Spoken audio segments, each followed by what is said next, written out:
Woohoo! I think I am ready to dive in. So I had to wait to make sure that somebody can hear me. Because let me see if I can test myself. If I can hear me, that'd be a reverberation. Then I'll go. Make sure. Yeah, I can go. He can hear me. Okay. I don't know who's going to join me. So I guess I want to ramble for a minute. And I'm going to talk about love. This is my love week. And I believe love, like belief, is emotional and irrational. Or is it? Well, the reason I say that is because so many people say, "Oh, I don't know why I fell in love," or um, "You can't choose who you love," or so many different things. But I'm here to say, from conjecture, I believe is that love is a little bit different. I believe that there is a genetic component to it.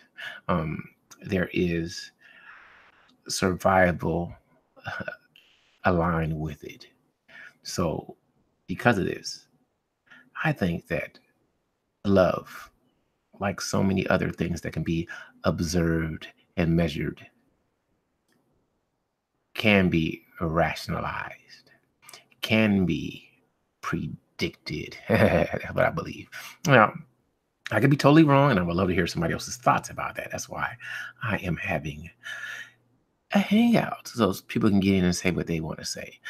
Because people always are quick to say, I can't choose who I'm attracted to. Like, but you know what you like, and you know who you're going to talk to. And a lot of that comes from environmental factors, proximity and commonality, and there's also genetic markers that people like. It's like, so for instance, it's and just throw this out there. And I'm gonna speak about ladies, and I wish a lady would come here and check me. And it's not gonna be a negative thing what I'm about to say, but it's gonna make a lot of sense when I'm done. How many beautiful Beyonce looking type Kim Kardashians will you ever see get with the chubby, short McDonald worker who is unattractive as a man? So how many would do that? That's hey yada.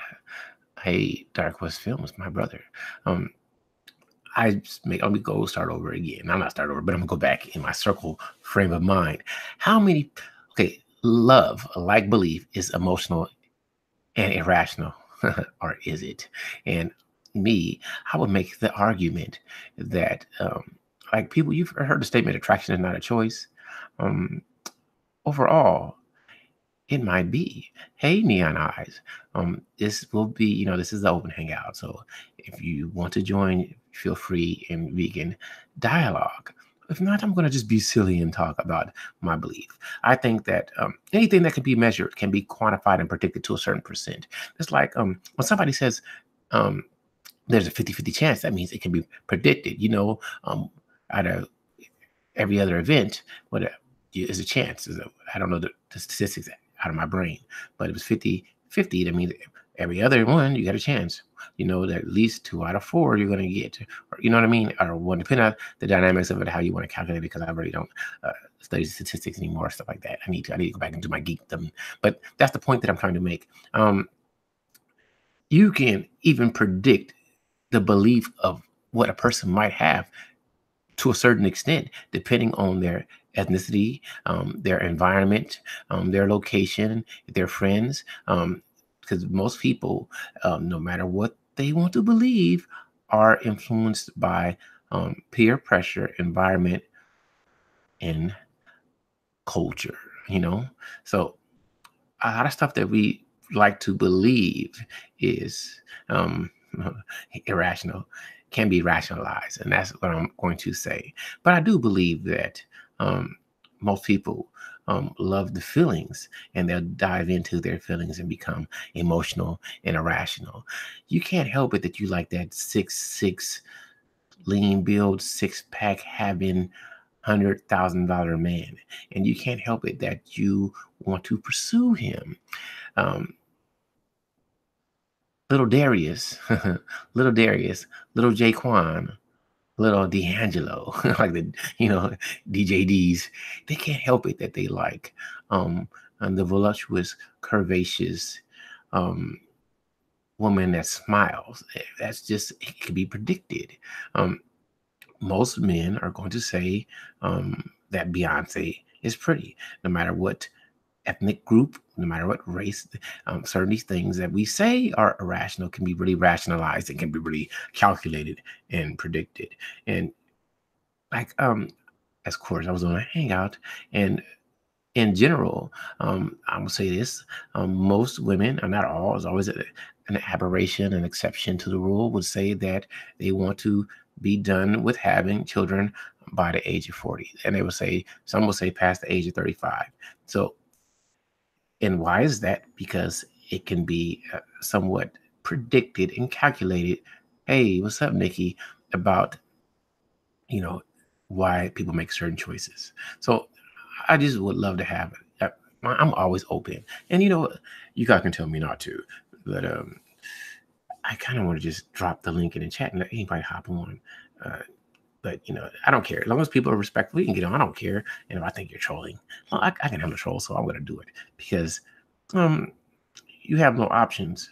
But why do you have no options? What is this is all analogous to what you're saying. So Yada, what do you mean by that? What do you mean that you have no options as far as made, no options as far as loving? Because I think that you're a loving person. So like I say, that kind of goes back to love. It's like a belief. If you believe you have no options, then you have none. But if you do believe you have options, you have something. But the problem is we can hello, how you say it? Evil evil my evolve. I'm silly. Okay, Niana, she said don't post the link in the chat, trolls are going to attack, but I'm ready for the trolls. Come on, trolls. It'll be it's in giggles. See, I'm gonna try I'm gonna just call you EM or beautiful E. How about that? Can we do that? That sounds real cool.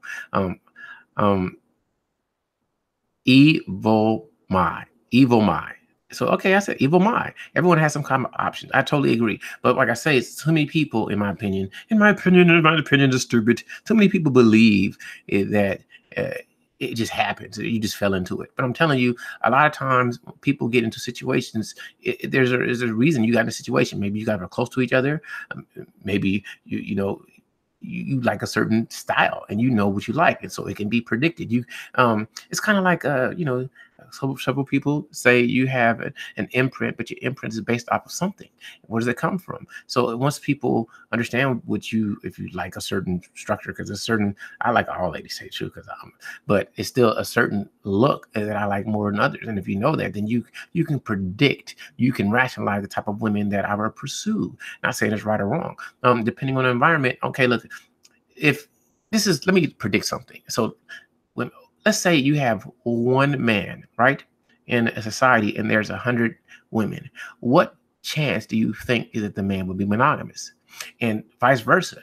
If you had one woman and there's like 100 men, what chance do you think that the woman will be monogamous? Depending on the numbers, depending on the options, depending on the opportunities, you can rationalize and predict what people will do. Not saying it's right or wrong, but I think that is what dictates action. And a lot of people will just say, well, that's not right. That's just wrong. That's wrong. Instead of looking at why people do what they do. It's more likely that a dude that is financially wealthy, will have more women pursue him than somebody that's broke. Why? Because that makes that person more attractive. Why does it make that person more attractive from the appearance before you talk to them? Because security is a hell of an attractor. The provisions and keeping someone safe, be it man or woman, it's like a job. Why would you? I'm happy flipping burgers at McDonald's. Woohoo, man! I can make a Big Mac faster than you can, but they're not paying me nothing. Then I go over here's clean a toilet, but they're going to pay me $100,000 a year. They have horrible jobs, but why would you go work at? I'm gonna go clean the toilet. Why would you go? Because that money will offer you security, and that having money would become attractive, and that's why a lot of dudes do what they do. Because we want to be attractive. I want to be the magnet to the ladies. You see me? I'm a suave man. She's a magnet. See him G. Charles Magnet Gilmore. Come, because I'm attractive. I'm joking. But anyway, I believe that this could be a heck of a discussion if people want to hop in. But there's Pam. If you want to talk about love like belief is emotional and irrational, or is it? And I think that for certain people, they will say that they couldn't choose it, and they're, I don't know who I'm going to love. But I say that everything can be quantified and rationalized to a certain percent. It's always uh, a probability. It's always this bit we can quantify. It's just like, listen, I'm about to make a joke. It's 99.9% that you are the father. But if that is the case, then there's a 0.001 chance I'm not. I'm joking. But you get what I'm saying? So is that rational or is that irrational? Oh, hugs room. I'm sorry, I just turned real silly. Because you know what? My problem is I can't stay in the pain state. I don't think like pain. I think hugs. I like, put hugs. I'm looking hugs. Yeah, that's irrational. So see, there's both ways you can go with it. I'd rather be irrational. But damn it, I'm so rational. It sucks. Like I know where you came. I know where you came upstairs, baby. But we're gonna act like I don't. I'm joking. You know why I'm taking you on a date. You know why. But I'm gonna act like we don't know. I'm joking. Oh, don't you look at my mouth. You see all these cavities. I'm joking. I ain't got no cavities. Not that I know of. But damn, I ate a Snicker the other day. You never know. I ate a Snicker. It was delicious. And I couldn't rationalize it. I was like, I know I should eat it. But the Snicker was looking so good. It was, the chocolate and the caramel, like you beautiful sisters. But I like the white chocolate too. So I'm not opposed to the special editions. I'm sorry. Oh, man. You know what? I just think that a lot of people, like, I love love. I love love. I love love, love, love. I love to see people happy and just being happy around each other. But I think that sometimes people rationalize so much that they become unhappy in that loving state. Oh, yeah, I love the almond Snickers. I love them all. I like the peanut butter ones. Yeah, truly, I've never had a peanut butter and jelly sandwich, and I kind of like saying it. I have, 44, and never had a peanut butter and jelly sandwich. But one day, somebody gonna just put it on me. So you go eat this jelly, boy. Eat this jelly. Get all up in this peanut. Get up in this peanut butter. You want this bread. And I'm gonna be like, I love it. I'm sorry. Oh. Anyway, if anybody wants to join and have a dialogue with me, we can go on and we can talk about it, because I just want to have fun. I want to get up all on the peanut butter. Oh man. Oh, there you go. Yeah. PB&J is your thing, and she's Oh man. I've said it again. Evil my. I gotta practice saying it. I want it to roll off my tongue. Evil my. But yeah. I think that, okay, let's talk about marriage, because it all goes into this situation.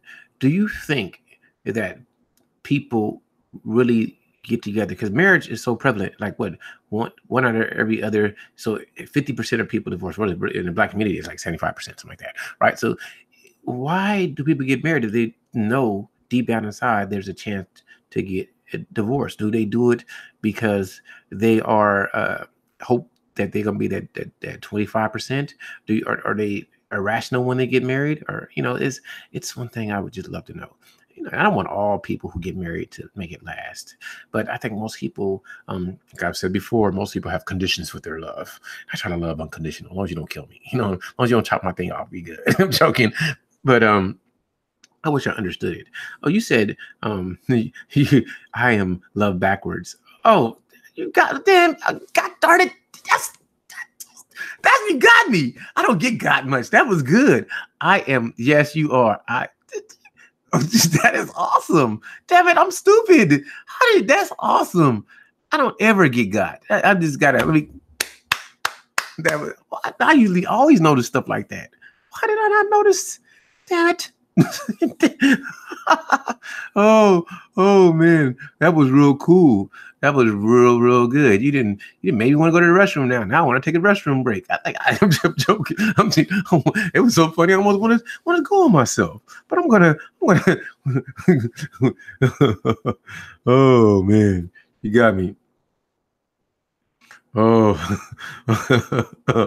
hey, what's up, JT? The underrated darkness is in the building. It's always a pleasure, my brother. Um, of course, you're more than welcome to hop on and tell me your belief on love. Is it is it a love like belief? Is it emotional and irrational, or is it? And I'm a little different than most people, because I really we can stay on topic. We can stay on topic, but we can get off topic because it's always free and open. And you know what? That's what I would do because I know my brother JT will always hop on. If you don't, it's cool. It's all good for me. I can just start talking to myself. I talk to myself because I have no one to talk to. I can do my singing impressions. I can show you that I'm a magical, mystical being from Morrowind. That's from the Elder Scrolls universe. That's for the geeks and nerds out there who want to tune in to Charles's Geek Paradise of Love and Emotionalism, because I'm emotional about those video games, baby. I'm sorry, I'm joking. I'm joking. Oh man. Oh, she got me. I am love. I am. I bet you are. You got me because you are. It's in your name and it's backwards. Man, yeah. Yes, I want to get married someone so I can prove that I can. But why should you prove? See, that's a heck of a question. See, why is marriage?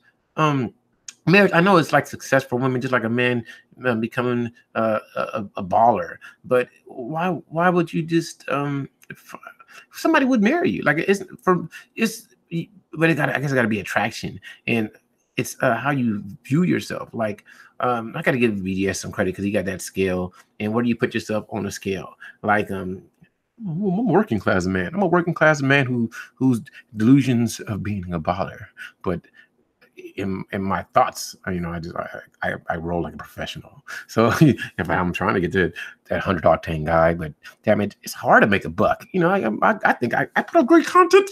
Can I not? Are you not entertained? You know what I'm saying? Like they say can I get $1? I'm joking.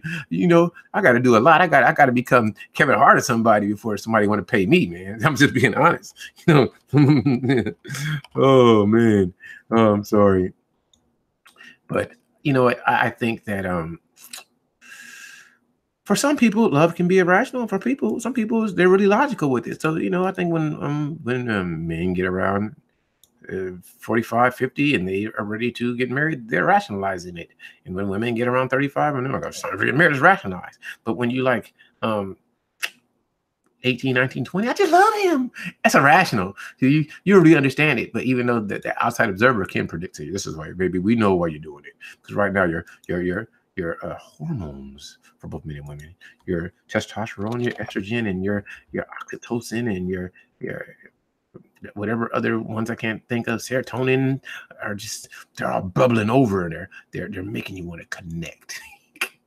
See, and that's from a scientist.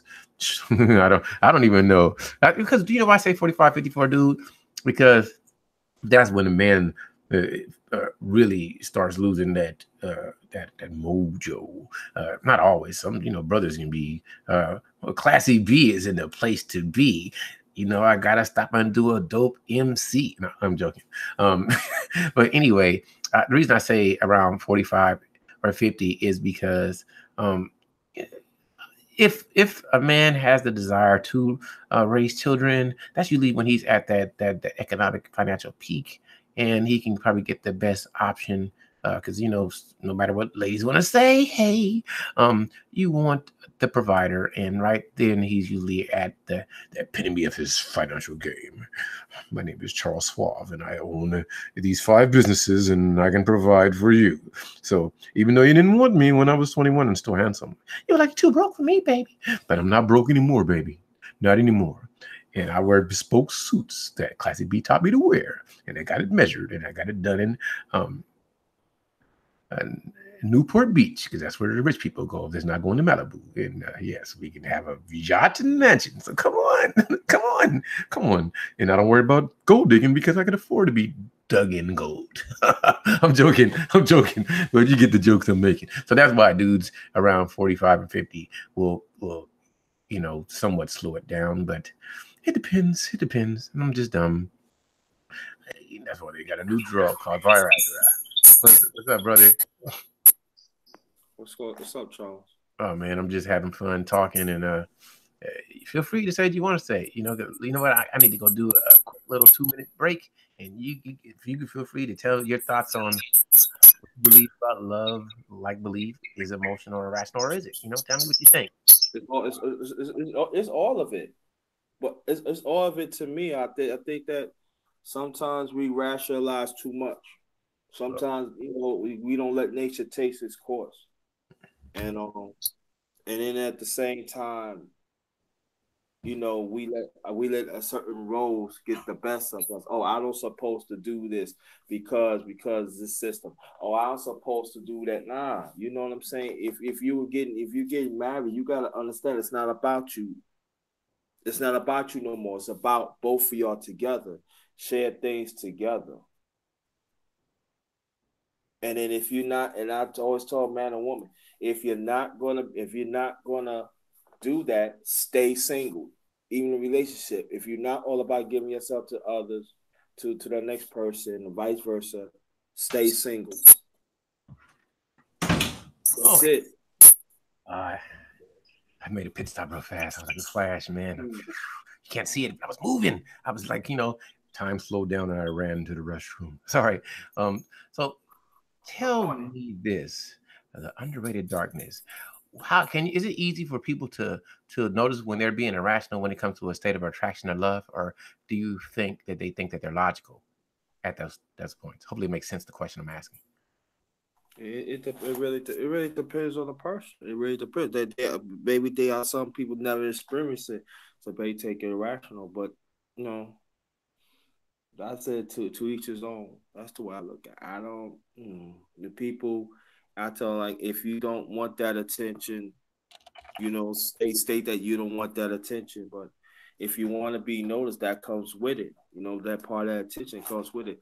But it's all about the question of how you going to attain, each person going to attain it. That's what it is. But that's the way I look at it. I don't. How would you define irrational love?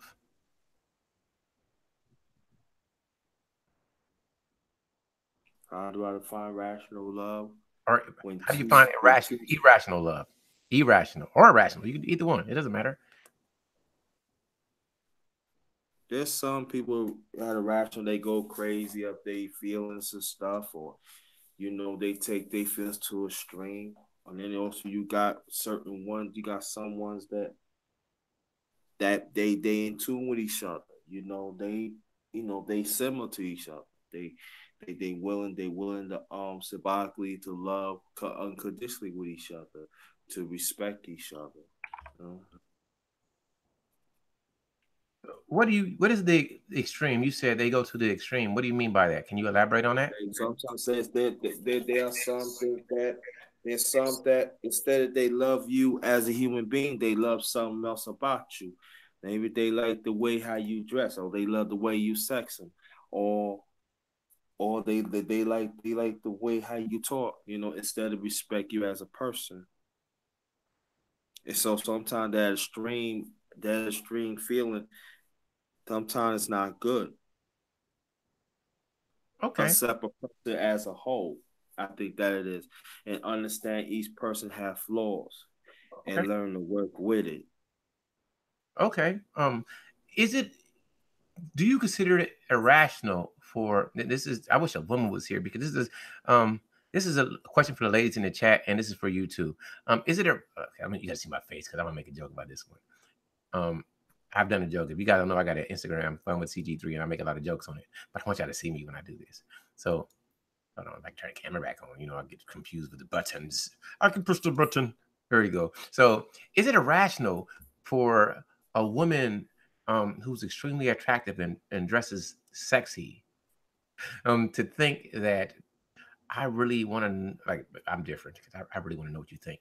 But do you think it's irrational for a woman to think that when a man comes to her, he's like, "Hey, I wonder what's on your mind. What are you thinking today?" Is that rational or is that irrational? Sorry, ladies, I had to do that joke because you got those tight jeans on and you've been doing squats. I saw you in the gym. I just wondered, do you read Harry Potter? I'm sorry. Well, I'm well, sorry. but a woman have to understand too. If you gonna put the stuff up, yeah, no man shouldn't touch you. I agree on that. But if you wear some provocative like that, you're gonna have to get that attention. Not all men will look at you that way, but you're going to get that attention. You're going to get that looks. You're gonna get a man that, oh, you that I mean that man, oh, you look good and stuff like that. So that comes with the territory. Just as a man, that if he dressed like with a suit and on and everything, you expect that woman go come to you and you smell good and everything, had the shades on, you looking GQ. Expect that one, especially some women gonna say, "Oh, you look good" and stuff like that. That comes with the territory. People like the I say for people overstate things sometimes. They over rationalize things sometimes. If you're gonna put some provocative, if you're gonna show your cleavage, if you wear some pants that is tight and you wear a short skirt that is tight, you just gonna be getting attention. Okay. Um, That's facts. Ain't yeah, nothing to really look at. It's like people just like I gotta say this because these people like, oh, you shouldn't say nothing to, but look what you have on. Now, I'm not saying a woman cannot dress what she dress, but I'm saying like it goes for men too. If you dress how you dress and everything, you're going to get that attention that comes with it. yeah, I make a joke about it, but I think is it rational? Is it rational or is it irrational for ladies or men? Let's say for the ladies. I wish I had a lady to say something. Do you think that a man who finds you attractive should not approach you because you don't want to be approached? And if he does approach you, is he approaching you because he's being rational, or is he approaching you because he's irrational? Because I think this is my opinion. It would. It's for him, it's more of an emotional response because you're extremely attractive. So I would love to hear what you think, Brother JT, and I'd love But, to hear the but, ladies in the chat what they but think. also as a man, but see, as Zach, but see, this is the thing about Charles. I beg to differ on that. A lot of us as men, we got emotional. We are thinkers too. Sometimes that we could, I mean, that's part of it too. Sometimes we want to get to know the woman's mind too. A woman could look good to me if her mind ain't there. I ain't talking to her. But I'm saying like I mean emotional. I mean say visually, yeah, yeah, she look good and stuff like that. But there are some in here they are thinkers too. So sometimes we say men oh they need to go emotion. Nah, man, we think this too. So at times I take offense to that. About I'm saying as a woman, if you dress like that, you're going to get that attention. Don't say, "Oh, I don't want another man to talk to me." Now, if you had a bad day, okay, just say you had a bad day. But when you gotta be honest, we gotta be realistic or something. That's what I'm saying. A lot of us feel like we don't want to be realistic. We really don't. We think we do, but we don't, Okay, and so that be disingenuous. totally understand, totally understand. So I know I'm probably going in circles, but is attraction rational or irrational? Hmm. It could be rational. It could be that. It depends on a person too. There are some men that don't know how to approach a woman. That's just as a woman don't know how to approach a man. I mean, it depends. It depends. Of the atmosphere that you went to. That Okay. plays a whole lot too. Okay, Nikki, she says it can be either, and abuse. Pam says it's rational. Um, I think it can be either too because sometimes you see people and they don't seem like they have anything in common. They don't seem like they like each other, but they find each other attractive. I know somehow probably could rationalize it, but I think there are times when attraction can be irrational. And Nikki says I could say most times it seems to be irrational. Then again, is it? See, I don't know. I think you can rationalize anything if you have enough measurements and enough observations. But overall, from just the external view, it can seem irrational. But like, let's use a celebrity couple. Let's use like Kanye. But see, this is what I'm saying. The views of Go views, ahead. she says rational. You Mhm. cannot say it's just rational. See that's the problem. We sometimes we think one way, and then when we be in certain situations, we don't want to deal with it. Nah, it's got it could be either way. It's like this, right? I could talk to a woman, right? Yeah, At that time, I could be rational, but when things pop up, with things going on, it could be irrational. But the question is, which one you want to deal with first? Which one you want to stay aware of? Which one you want to? It depends what it is. It depends what situation it is. Everything is not rational all the time, I agree. and that sometimes we get in trouble with that because you know it to me it's like be some of these women and men you be disingenuous. Like for instance, like I could walk down the street, right? To me, I feel I'm okay and everything. I got my clothes on okay. I'm just doing my thing, and just doing the day. So, but when a woman, when a woman come to me, oh, you look nice and everything. I said, okay, she rational, she give me a compliment, and that is it. But it doesn't mean I have to follow that up, because our sentence is could be different. And that's what like, and it's just for me. For me, it's like, I I'm gonna let Life Machine get into it because, oh yeah, and I did a video not too long ago, and I want people to check it out too. I want you to really check it out. Yo, good evening, brother. How you feel? You go, cause I No problem. Good evening to you, Underrated Darkness, and Charles Gilmore 3.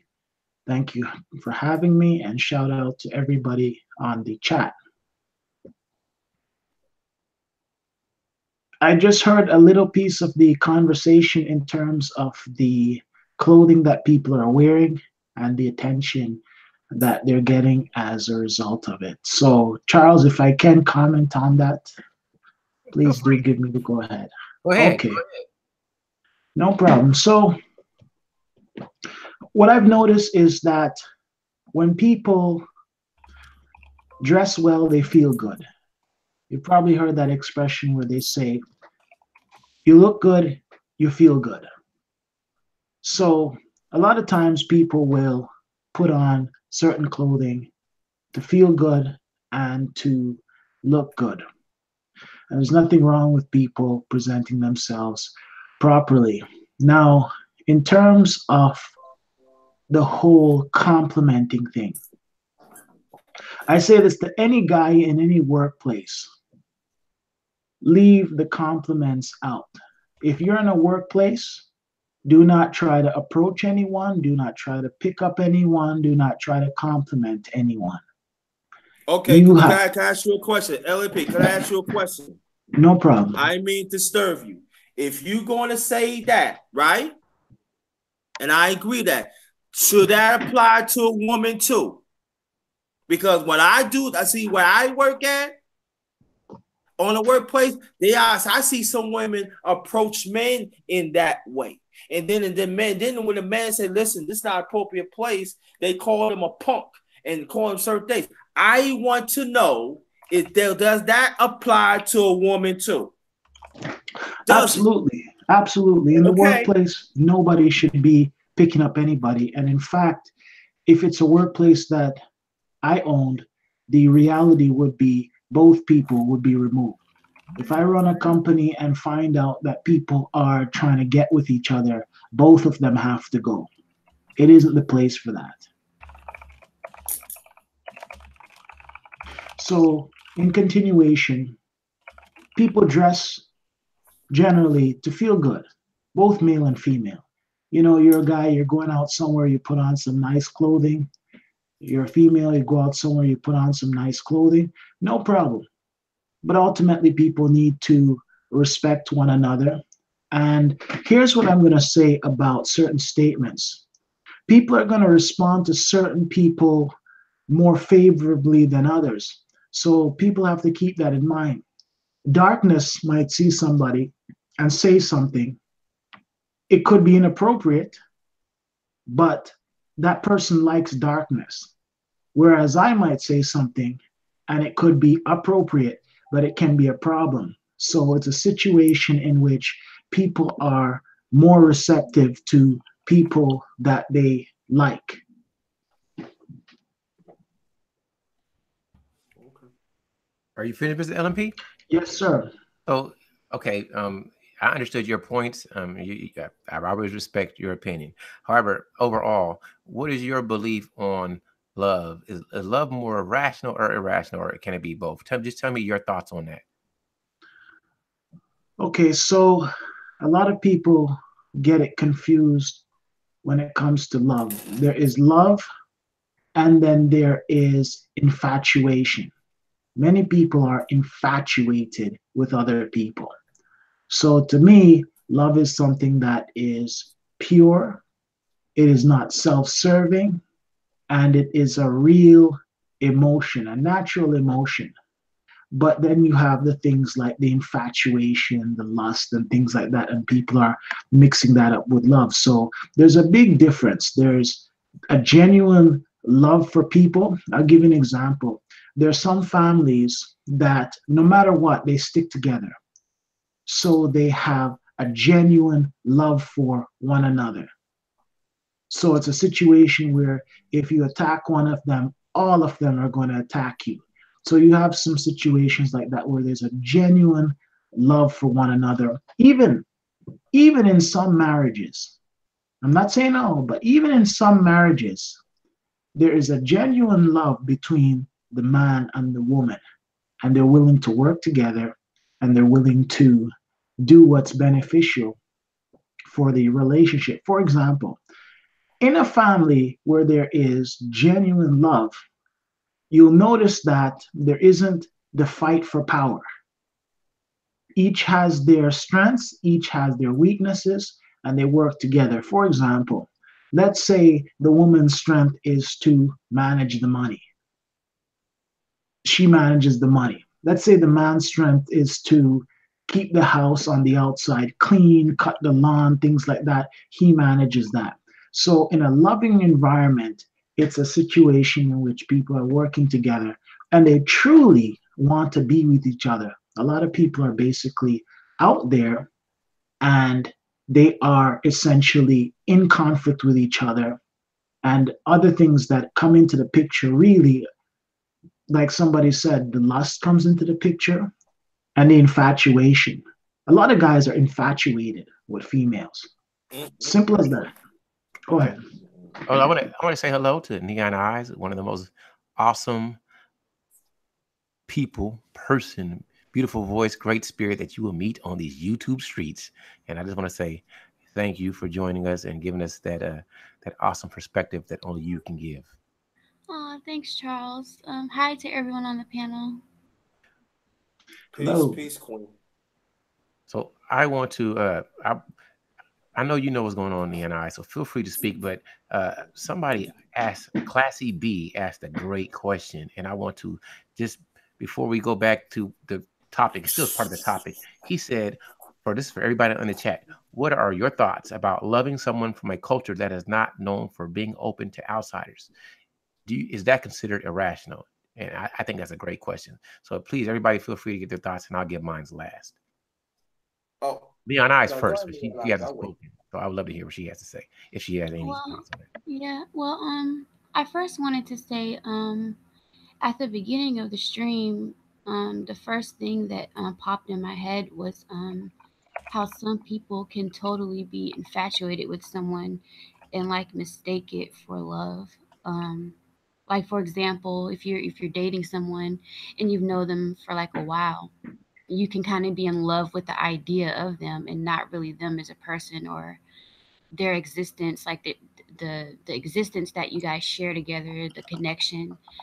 It's about the idea of them. So I can completely identify with what Life Machine Power just said, because I know, like, I've experienced that myself, where I was kind of infatuated with someone and the idea of them, but I knew they weren't good for me, but I thought I loved them because of the infatuation. So I just wanted to throw that in there. Mhm. Feel free to continue. The floor is yours right now. Oh, that was all, but I think I've never really heard the term irrational love. Um, I can break it down for you real fast. A perfect example. Like Mr. LP kind of broke it down, but think about this. When you would go to prison to keep somebody safe, that's irrational. When you would be detrimental to yourself, when you would do stuff that's not good for you because you have that love, and however we want to define love, that appreciation, infatuation, protection, affection for someone else, where you put their life before your own. I would consider that irrational love. Uh, something that you can't even see, but you do it anyway. And most mhm, people who love irrationally kind of love unconditionally. But when you like, there's nothing wrong with understanding why you love, but when you put well, if you do this, I'm gonna not love you. That's irrational love. That's It's like family. Mr. LP said it great. He said it great. When you will protect your family even when they've done wrong, that's that irrational, unconditional love to me. You know what I mean? Some people say it's rational, but that love where you come out the woodwork to hurt someone that does something detrimental to your group, that's irrational. You know what I mean? There's a lot of people that are irrational in their convictions to their group. So that's just my belief.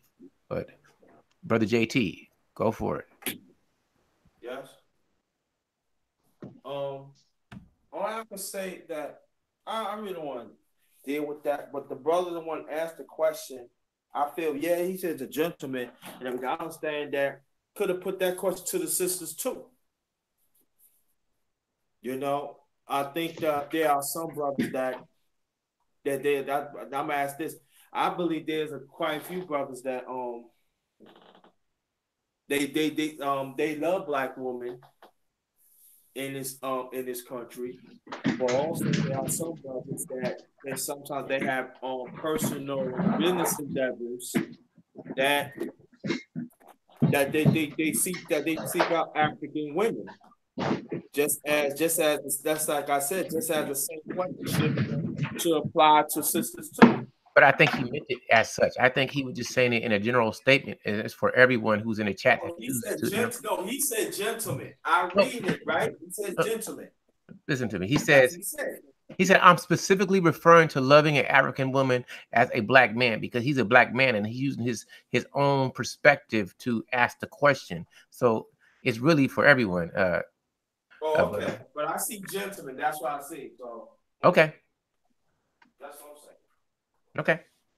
Um, anyway, I just find this is for me, and any discussion that is about love and trying to understand love and trying to connect with people with love is what I like. And I've noticed that the people who seem to love the most or seem to have a propensity to love are the people that put up the biggest defensive wall, or they strike back a lot because of their they're irrational. I'm making a joke when I say that, but to their visions of love not being completed, or their loving situations by being hurt stops them from even being receptive to new people entering their lives. So they start to see people who they don't know as enemies. So I would really love to hear other people's thoughts on why do people who have such a great propensity to love stop loving so easily once they're hurt. Charles, can I just respond to classic barrister his question? Uh, yes, and let me give you a caveat before you answer. Sure. Feel anytime you want to speak, just interject. You don't have to ask me Okay. for permission. If I'm in a stream of consciousness, then I'll be like, well, let me finish first. But I'm Okay. real free here, so dude, you already know. Hey, Charles, I got to say something, and do it. Go for it. Okay. Okay. I'd like to make sure that your chat stays running smoothly.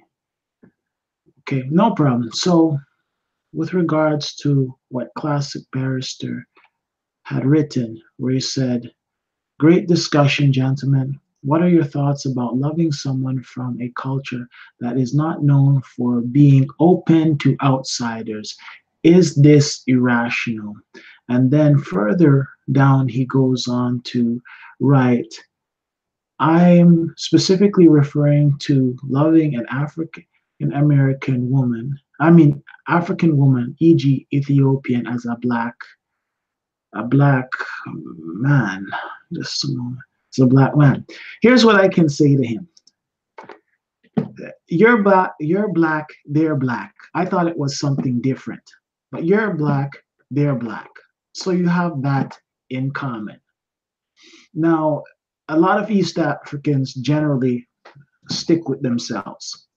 And generally, most people stick with themselves. But I've seen instances in which people from East African countries deal with other blacks, and I don't see that as a problem. You do have the fact that you're black in common, and I don't see that as an issue, period, to be in something like that, because for the most part there are things culturally that you share and can relate to.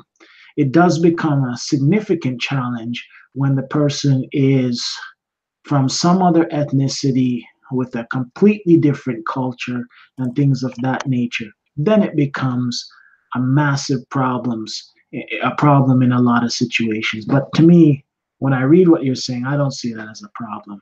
And there are people who are of East African descent, Somalian, Ethiopian, Eritrean, that do deal with other blacks.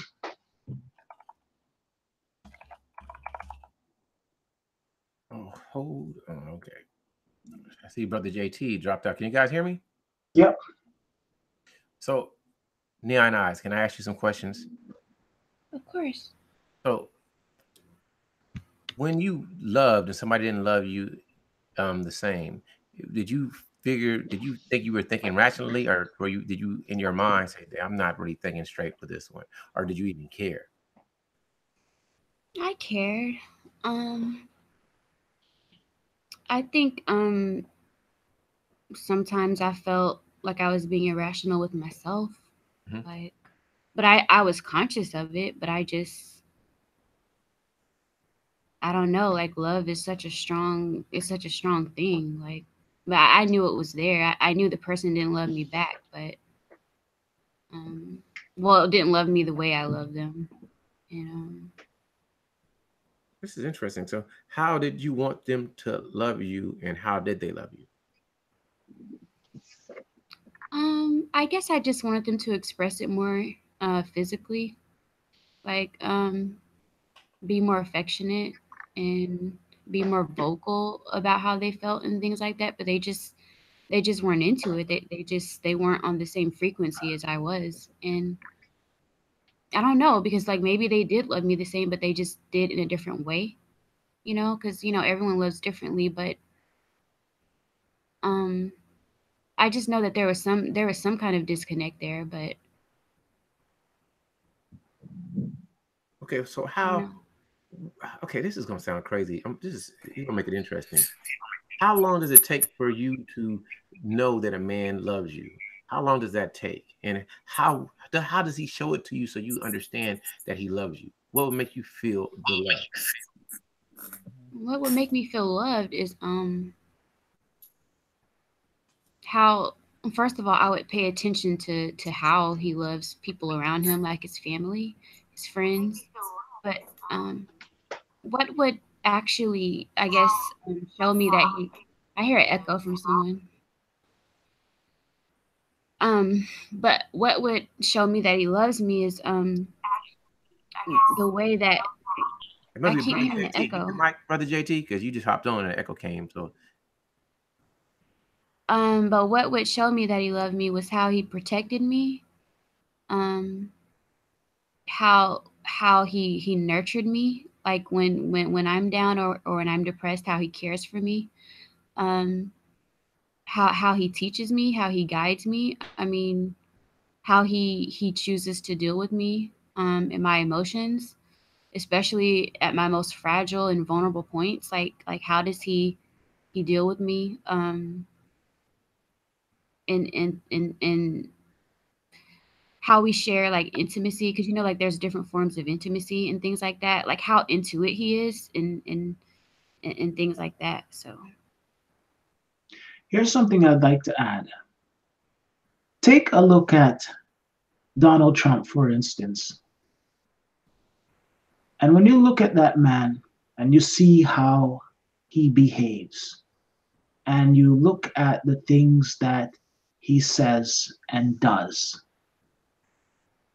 you can feel the hatred of the man. So the love would be the exact opposite of that. You'd be able to feel the love of the person or the people. But with that man, you can feel the hatred of the man.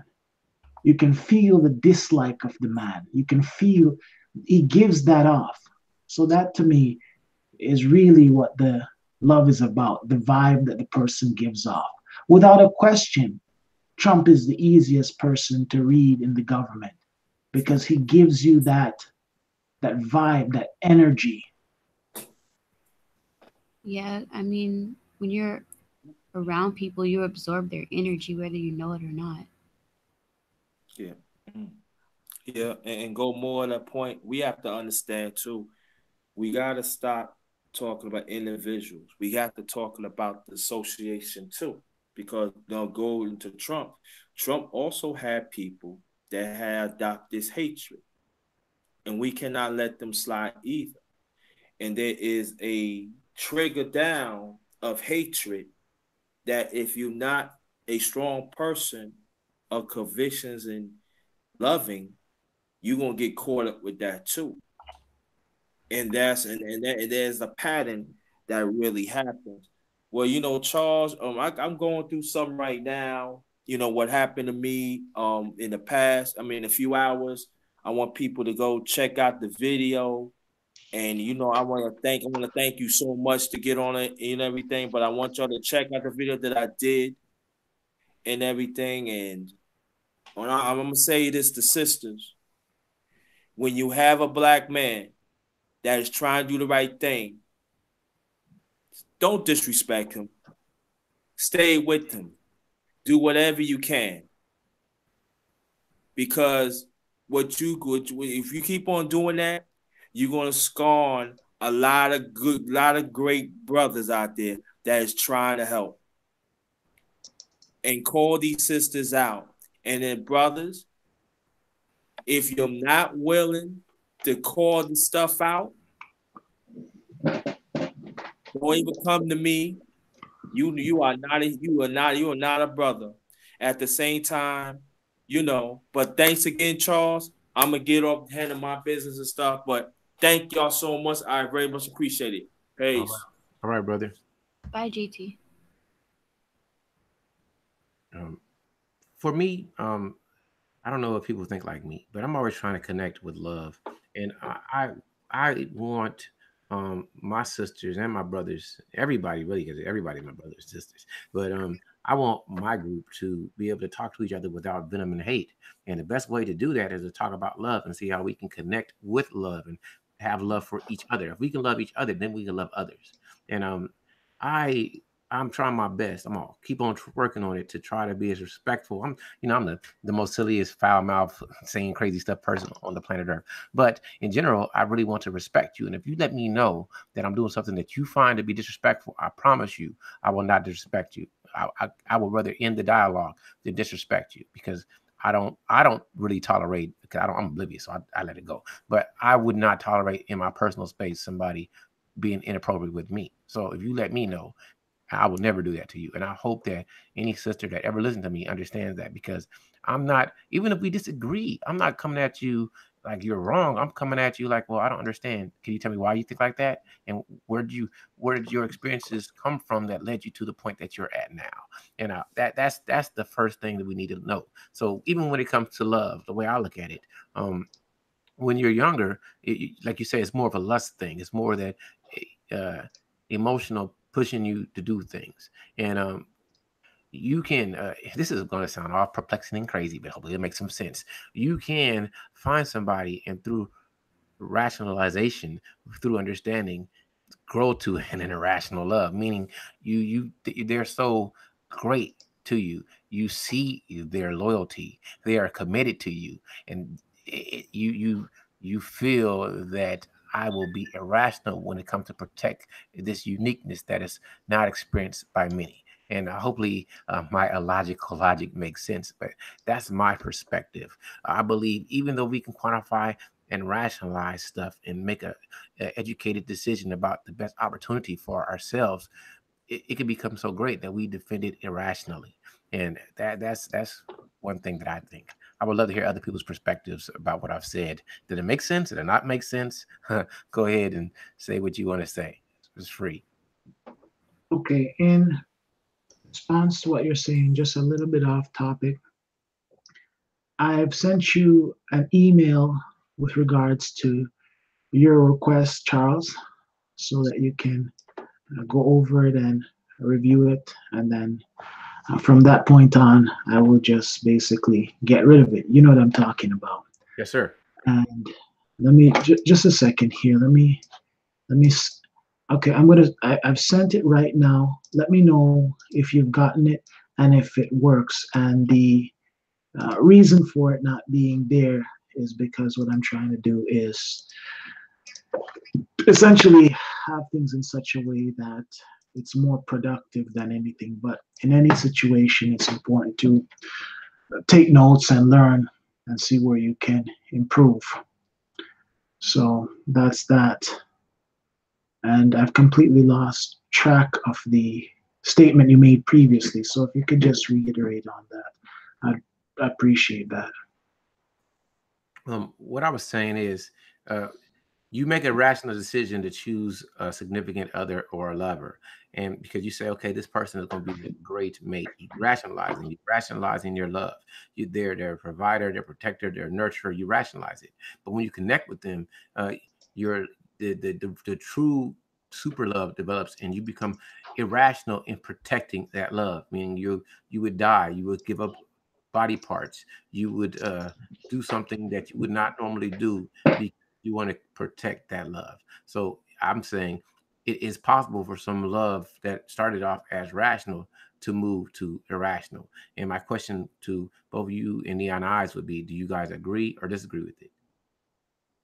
You know, the previous speaker, I don't know her name, but what she had said is something that a lot of people go through in terms of they put so much into a relationship and they don't get what they feel that they deserve. And when people have to ask that question, the question itself reveals the answer. So, the scenario in which a person puts everything in there and the other person isn't contributing, it's a sign that people ultimately need to move on and that it should be reciprocal and you shouldn't have to question. You see, what happens is that people get together, and generally, what happens is one is more into the other. And throughout time, it becomes apparent. Like one is very, very interested in the other. And the other one is, oh, well, whatever it is. So to me, it's so important that people try their best to get with people who, guess what, value them as much as they do. And let me put it to you from a guy's perspective. If you're a guy and you're doing all of the phone calls, and this is not meant to be disrespectful, but you're a guy and you're making all the phone calls, you're making all the arrangements to hang out, you're paying all the bills. That's a disrespect right there because the other person really is not interested in you. And the reason why many guys go off in the deep end is because they put so much in there and they haven't gotten what they think that they should get. I'll give you an example. Let's say a person goes to school and they get a PhD. but the only job they can get is to work at McDonald's. I'm not saying that there's a problem with working at McDonald's because there is the dignity in labor. There's dignity in working legitimately. But can you imagine how upset that person would be with a PhD and the only job that they can get is to work at McDonald's? And again, there's nothing wrong with working McDonald's. It is a start. But based on what that person has put in, it becomes a real problem. So these are the types of things that happen, and people have to keep their eyes open. I'm not saying for people to keep score. Like if you did this for you, I'm not doing that for you. I'm not saying that, but to keep your eyes open because there are many situations that I've been, particularly in working environments, where I've given everything to the job and people who haven't given anything come and pass you by. So it's really important to get in where you fit in. You have to say, you know what? I'm only going to deal with people who essentially respect me and are willing to do things for me. Because for many years, I tried to preserve a number of friendships. And towards the end, I said, enough is enough. Because I would be the one who's doing all the work. I would be the one who's trying to patch up everything. And the other person would sit by idly. So these are things that have to be addressed and you have to keep your eyes open. Likewise, for a female, you're with this man, you're paying all the bills, he's disrespecting you, it's this, is that, is the other. It's time for him to go. And the reason why it's time for him to go, because if you stay with this guy, you're going to suffer. You're going to be exploited. So, like I said, if you have to ask certain questions, there's your answer. Mm. If you have to ask certain things, a lot of times it reveals itself to you. Just go on how you feel. Like how do you feel? Not just the little cheap nice talks, but how do you feel? Do you feel that the arrangement is fair or do you feel that the arrangement is unfair? Because what I learned is this: people who have have respect for you, they'll do certain things like pick up the phone and they'll call. Not to call to essentially get stuff, but pick up the phone and call to see how are you doing. These are people who will stop by and check in on you.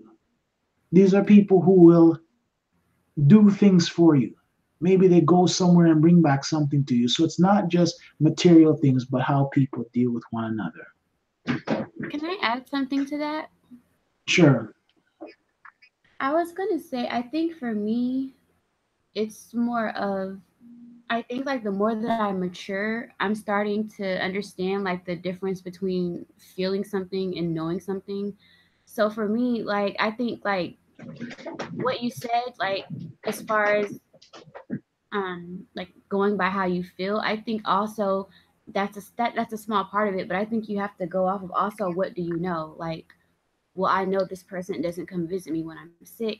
Well, I know this person doesn't respect me in front of certain people, and I know this person doesn't they're not emotionally available for me. So I think you have to kind of for the most part put your feelings aside and look at it from a third person perspective. Okay, That makes I'm sense. ready to.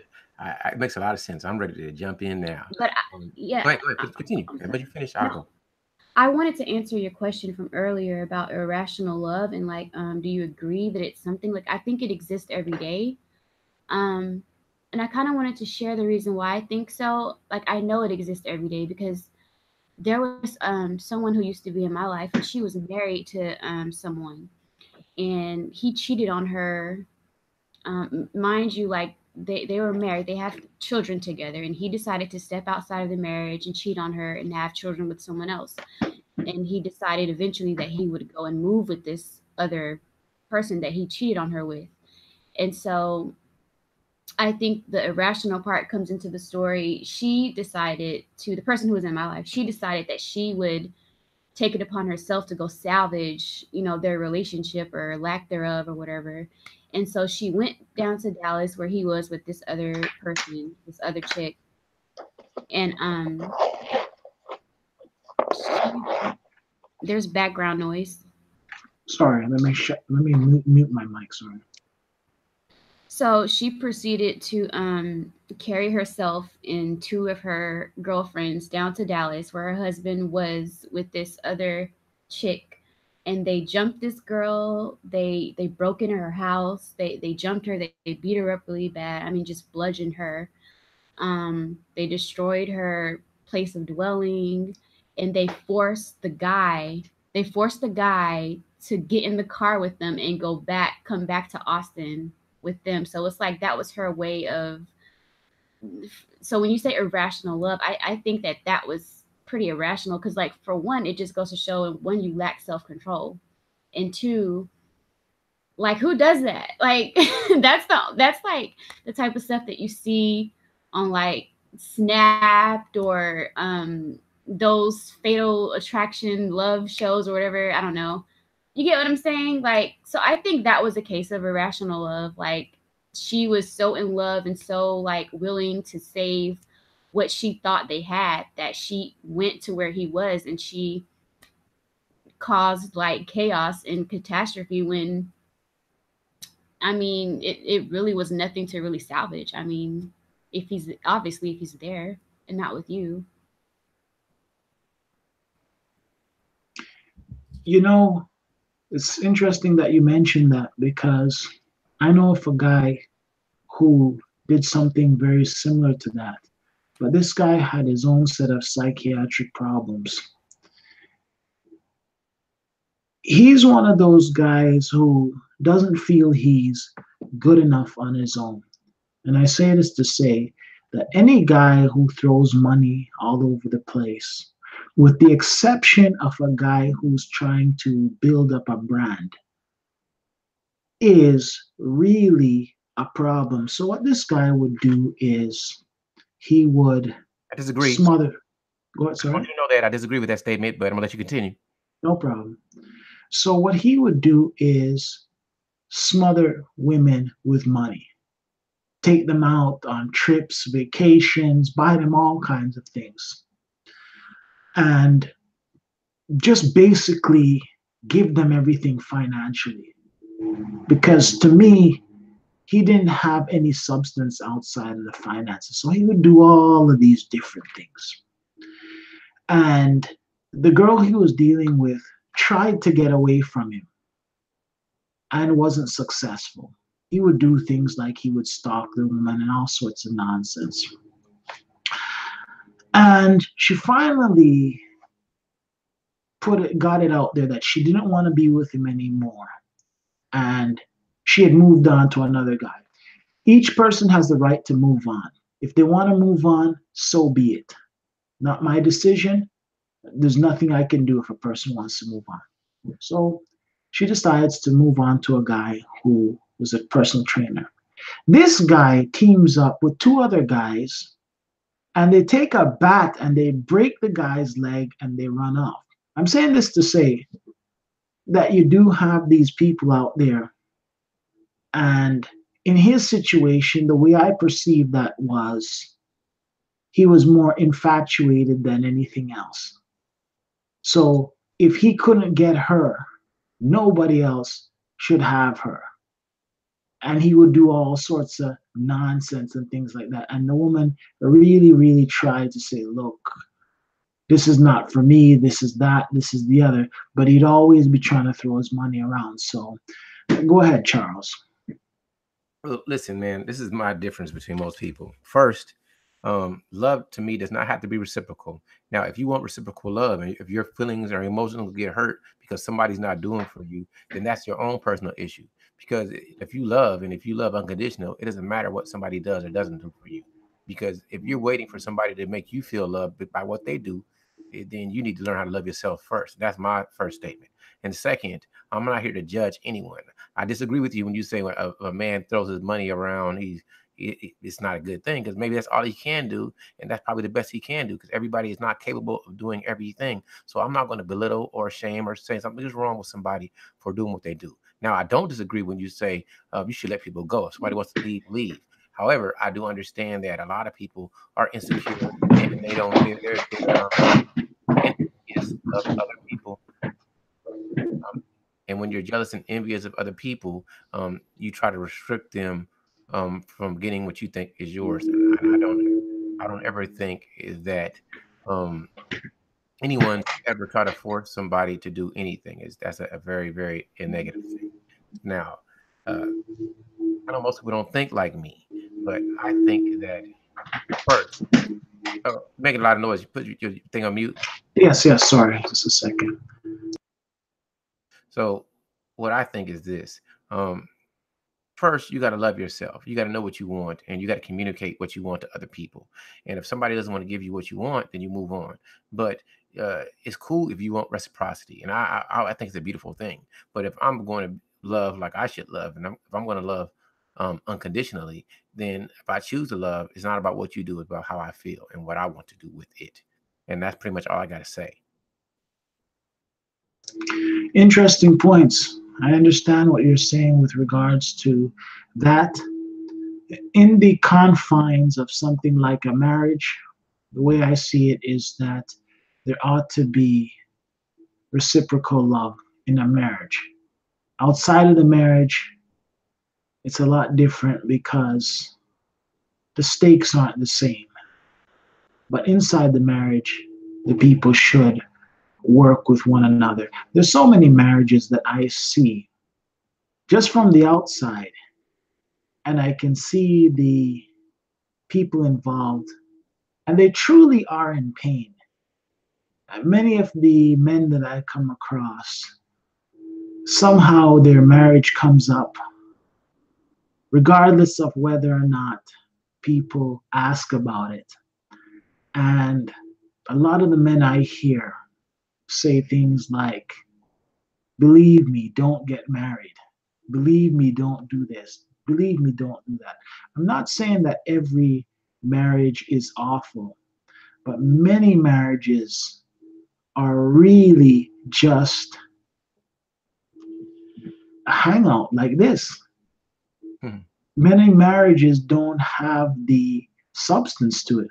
Many marriages are just like a hangout whereby the people involved want certain benefits and they know that if they leave, they won't be able to have certain things, so they just stay. And here's something that I'll mention to you. There was a guy who, well, I still know him up to now.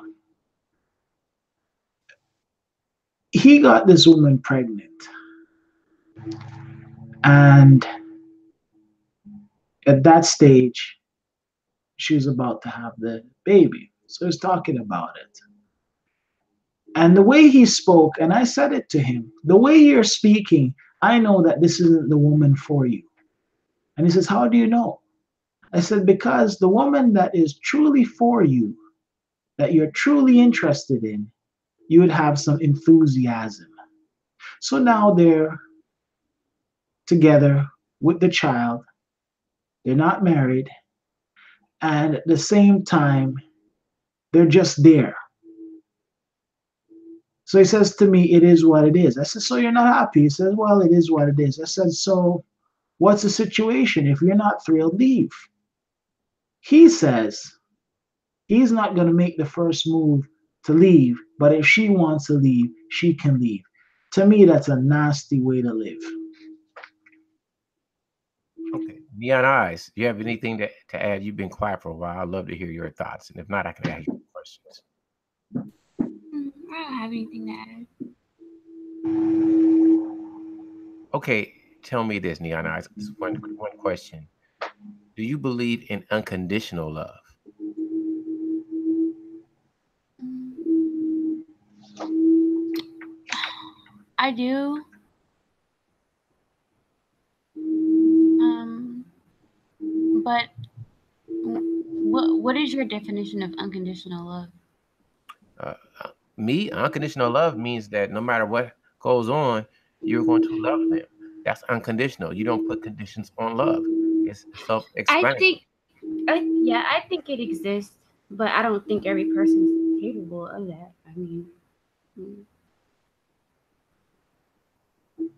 but you believe in it. Do you think that you can give it to a man or anyone? I know you probably give it to your children, because most parents can. Mr. LP, your mic is making a weird Oh, noise. sorry Yeah, about there's a that. lot Let of me. background noise.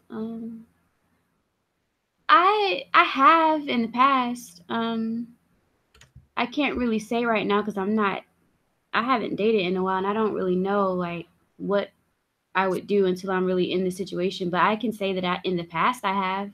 Well, I'm gonna ask you some questions. I want you to answer. So, do you still love them now? No. Well, if you don't love them now, then that love wasn't unconditional. Why would you say that? Because unconditional means there's no conditions on the love. Why did you stop loving? Well, because the connection just was lost. We're not connected anymore.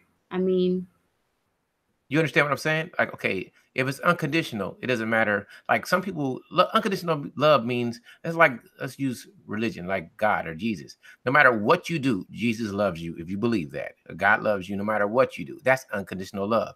If you're a parent and your child robs the store or shoots oh, somebody, I was that's thinking gay. in That's like unconditional. That's I hold was on. thinking more romantic in a romantic sense, I guess. I Okay, guess yeah. so do you believe in unconditional love in a romantic sense?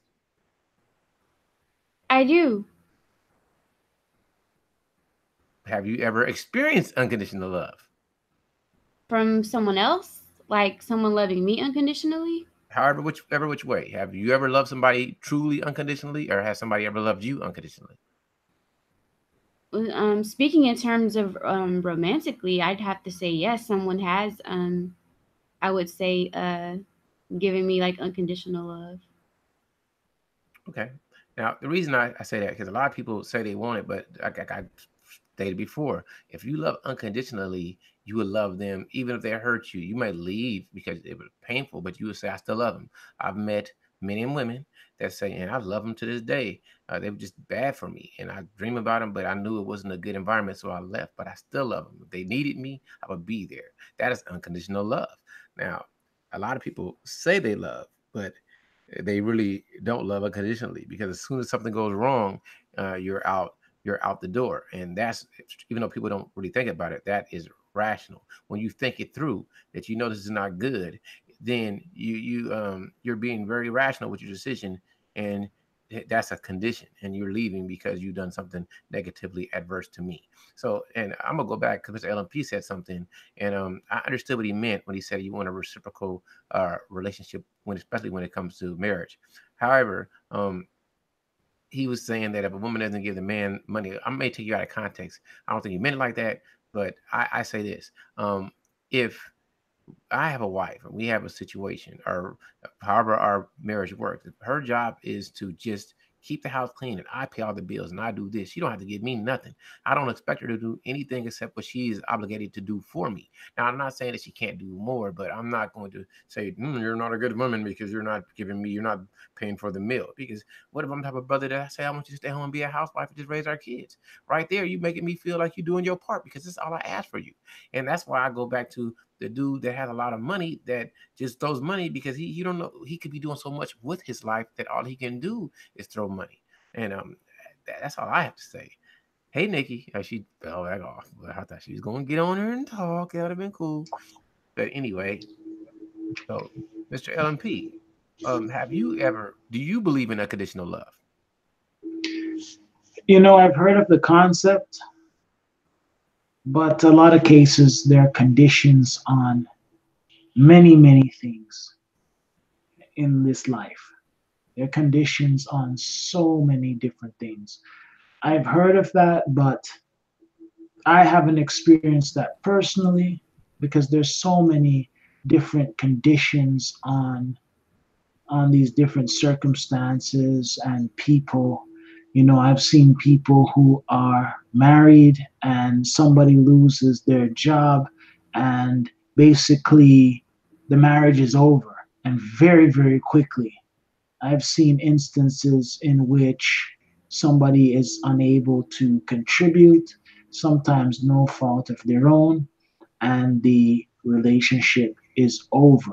I mean, over very quickly. So it becomes very clear to me that they do have conditions. They're conditions for a bunch of different things, and people just have to keep their eyes open. And people, I tell you something, when it comes to uh, women and men, you have some very extreme men, you have some extreme women, whatever groups they want to be affiliated with. But what I've noticed is that the people in these groups are people who are broken, these extreme groups. And I've seen from time to time when they get into good relationships and they meet good people, they stop their antics. They just back off from that group. I've seen people who call themselves feminists and they find a good guy and they drop the movement.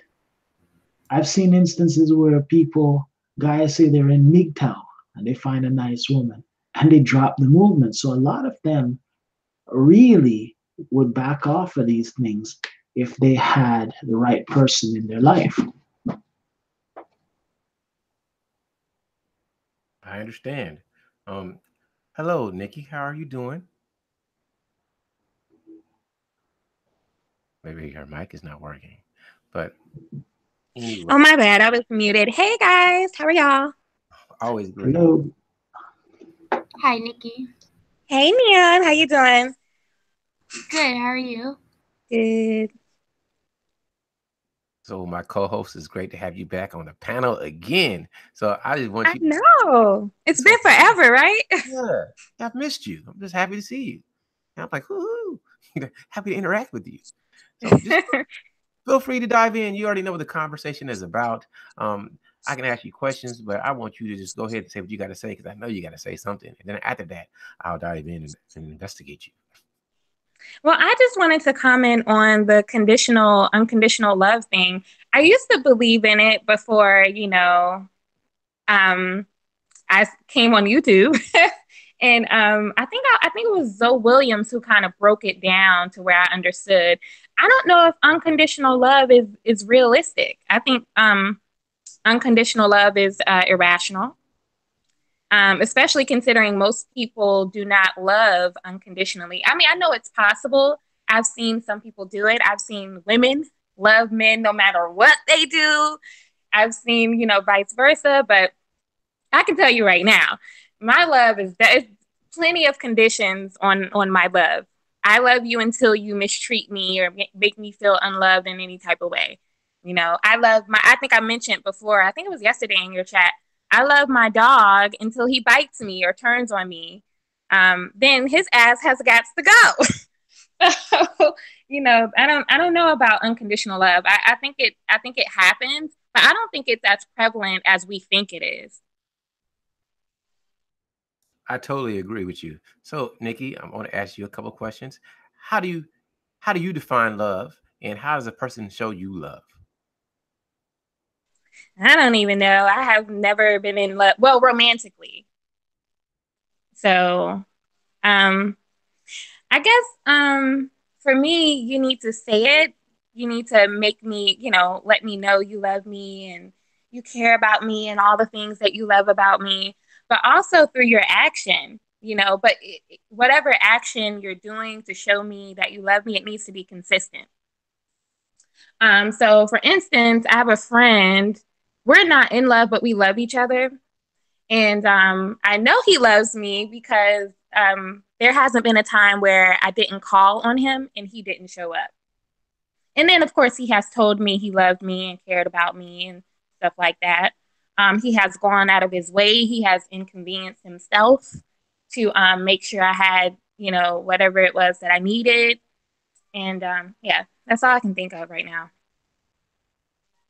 I hope I answered your question. You did. I agree with you Okay. 1,000%. I'm a brother, even though people hate that I say it. I love. I don't really understand the term in love. If that's infatuation, then I get it. But I've never felt like that. I just love you, and I, I do believe most people have conditions to their love. I try my best to be as altruistic and as unconditional as possible. But hey, I'm like you. Once you do me extremely dirty, I'm gonna I'll still have my general love for you as a human, but you could cease to exist and I wouldn't care. So that's just me. And you answered it right on the nose. And how, for me as a man, even though a lot of ladies don't seem to know it, how you show me love is by your actions and affection. Because I like a lot of affection. So if a woman is not really that affectionate, I'm not going to trust her that much, no matter what she says. I'm not going to believe she really loves me. I mean, if I gotta like, and that's where I agree totally with Mr. LMP. If I'm always the giver and you're not giving me nothing on that, and for me, for that point, when it comes to affection, then I'm not gonna believe you no matter what you say. I'm gonna doubt your intentions, and that's why Yeah. that's why I have some arguments with ladies, and it's not to be antagonistic, but it's to say, what is your purpose for a relationship? Are you in it because you love and you want a companionship, or are you in it because you want security and protection? And that's when I kind of thought, gotta say this. Only thing I'm gonna say wrong. That's when you kind of throw words out there. I want a man to be loyal, and I'm not saying there's nothing wrong with loyalty. Just when you say that, in my mind, it kind of says, well, why don't you just say I just want to have a companion that's a partner that I love and we can grow together? But certain people, their ideologies are taught are constructed differently, and they may say, "I want this is mine," and I don't think love is not possessive to me. For me, for Charles, love is a natural occurrence that makes you want to be around somebody. Like I believe the guy loves you because when you say he make sure you're not lacking, and if you need him, he's there. That's love. Some people want a possessive I own you love, and I don't want to own anyone. I want somebody to want to be with me organically. I don't want to force you or make you feel obligated, other than you're raising children or we have a business. That's what marriage is. Marriage is a business. Then you can obligate me because we're in the business together. Other than that, it should just be love, and that's just my thoughts. Yeah. Hmm. You know what I'd like to add to all of this? All of this really stems from attraction. What are you attracted to? Because what I see, particularly amongst a lot of guys, and a lot of guys are incredibly angry, but what they have to recognize is that it all comes down to attraction. So you can be a kind hearted person and this and that and the other. But if the woman is not attracted to you, that's it. Likewise, for a woman, you can behave any way you want to behave, respectfully or whatever. If the man is not attracted to you, it really is not going to go anywhere. And a lot of people confuse a lot of issues and mix things up. But the foundation to a lot of the associations is the attraction. What are people attracted to? And if they're not attracted, it doesn't matter. So a lot of guys have this notion that if I take women out and I do this and I do that, that's going to allow me to get to them. No, it's not going to change the fact that the person is not attracted to you.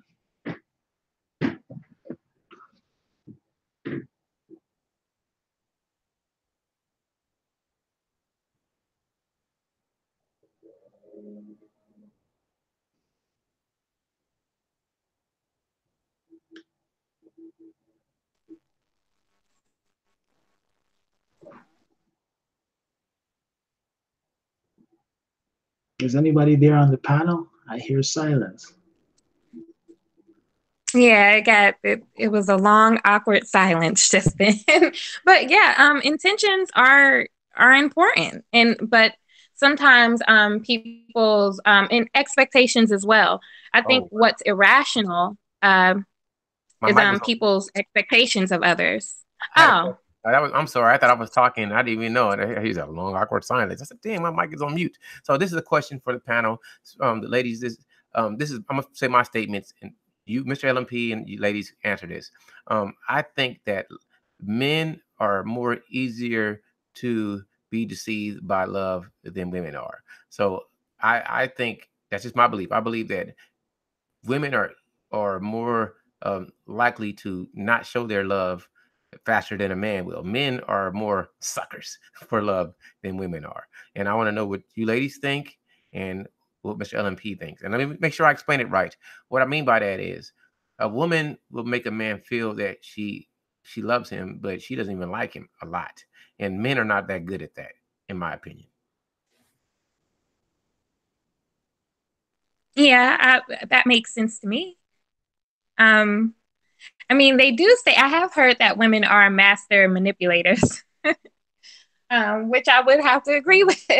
And I think that's just because we feel, I mean, not saying men don't feel, but we have that sixth sense. We have like a heightened sense of intuition. And so we feel things. We can kind of, well, I don't really want to say we can foresee things more than men, because I don't know if I believe that.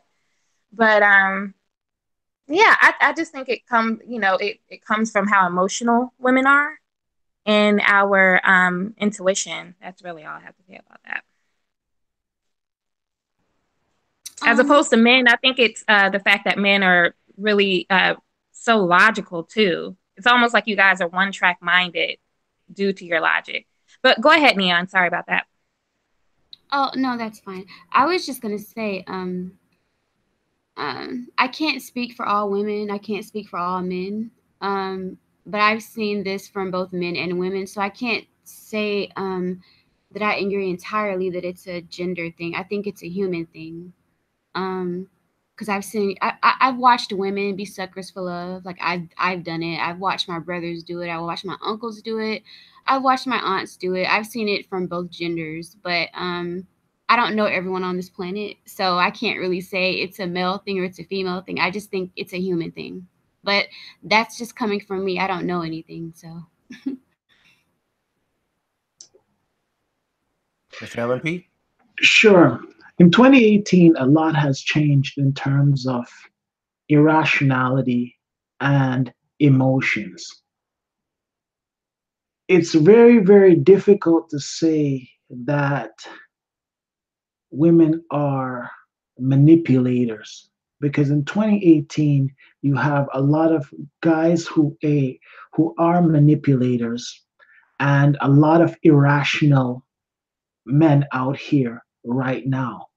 So I think that things have really, really shifted because if you want to see irrational behavior, look no further than a lot of the men today. A lot of the men today don't have any backbone, and many of them are very, very irrational, and many of them are manipulative by trying to pretend to be something that they're not. I found that the men today pretend to be what they are not on such a high level now. It's really difficult to come across guys who are actually real guys. Because if you look at a lot of these guys, what are they trying to do? They're trying to impress people with cars that they can't afford. They're trying to play the role of some character they saw on TV. And it's like they have no sense of self. So I can't even say that women are the master manipulators because over here you have guys who are incredibly devious, guys who will carry information against other guys in order to get females. It goes on and on and on. Mr. LMP, I don't disagree with you. The reason I pose that question, and this is what I think, this is what I believe, man. Nikki and I's both women are more in tune with emotion and they're better at reading emotion. And I think that women, this is just my statements. Women already know the type of men they like and don't like. And a lot of women, just like men can be opportunistic when it comes to sex, when they know they don't really want to be in a long-term committed relationship that will lead to marriage. Women know that they don't like the man in a sexual way already, but they will use the man for resources. So being that most men are thirsty, and if there wasn't so many thirsty men, you wouldn't have all. I'm not trying to diss anybody, but you got a lot of these dating coaches and people out here teaching men how to be more cool how to get women, because that's most men's objective is the sex. And because of this, you have so many men teaching men how to be manipulative, teaching men how to not lose at all and to play the role and to lie. Because and that's what they say. I don't know if I can totally agree with it, but I do agree with some of it, is because so many women have used men in the past. And I'm not saying men haven't used women, but I think if you believe in the 80-20 rule, and I tend to agree with that, you got only 20% of the men using women, because these are the guys that get in the girls. Most guys, the average guy can't even get women. So I say out of 7 dudes, I'm giving it more.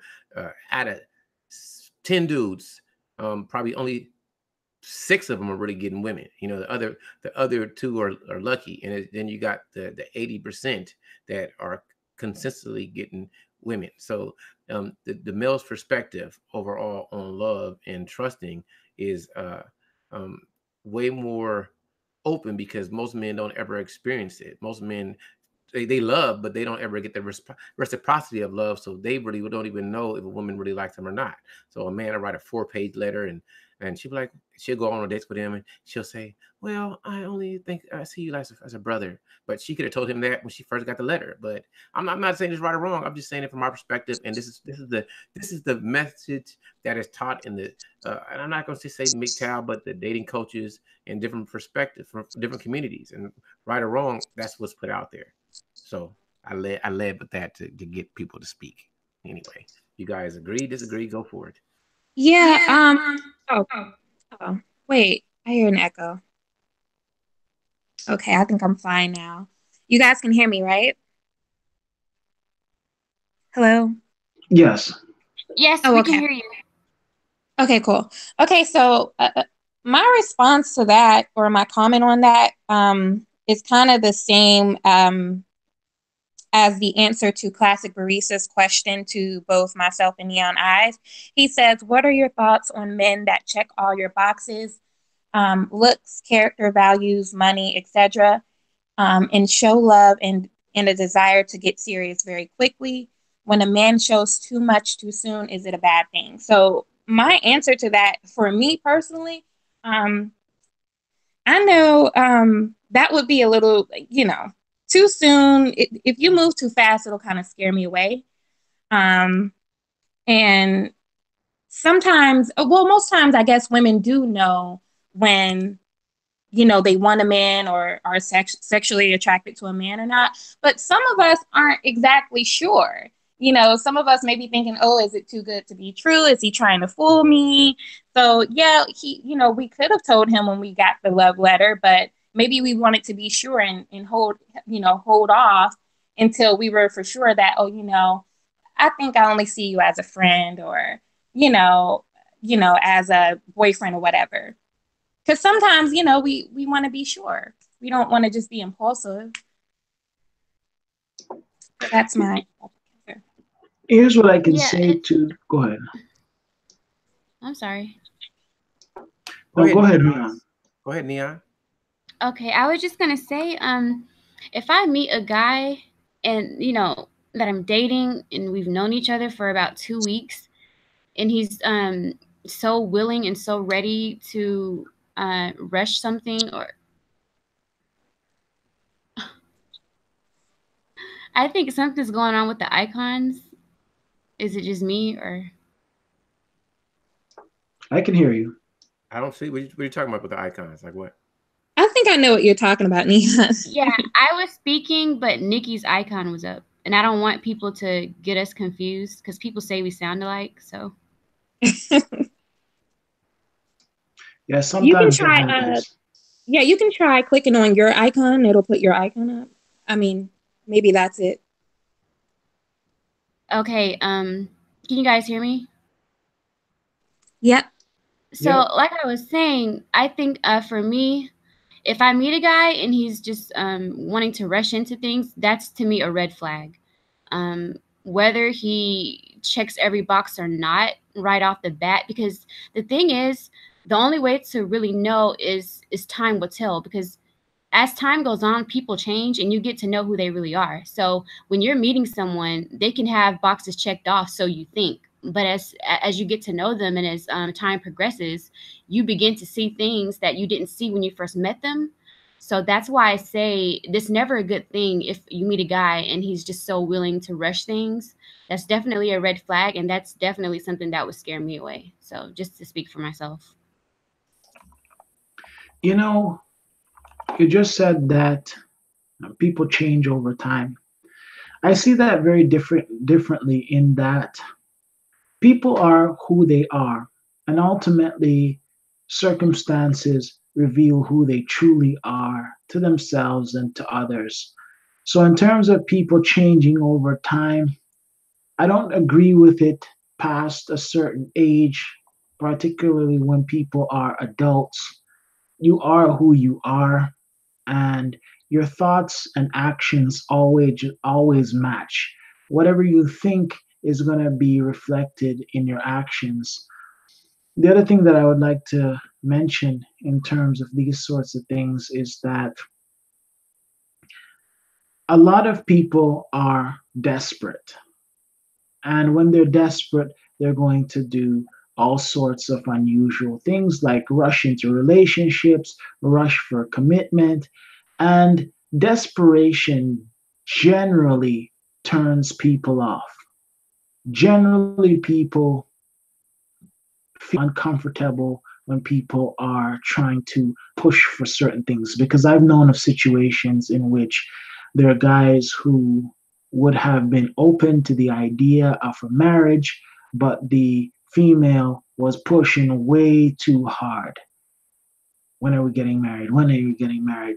It's like, for instance, if every time I came on this panel, I said to all of the people on the panel, let's go to medical school, let's go to medical school, go to medical school. At some point in time, you would become annoyed with that statement because it's not what you want. So, a lot of times, people just need to have the space to think, and people have to have the space to say yes or no. And that's pretty much it. There's too much desperation going on out here. Everybody's trying to play like they're not desperate, but many people are desperate, desperate to be with somebody, desperate to fit in with their group. So I'll give you an example. You'll have a bunch of females that are dating guys, and there's the one female who has nobody. Now she's desperate to get a guy so she can feel complete in the group. And it goes both ways with guys too.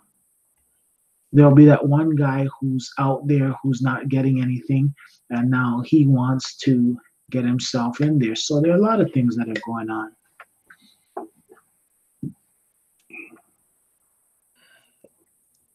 Can you hear me? Yep. All right.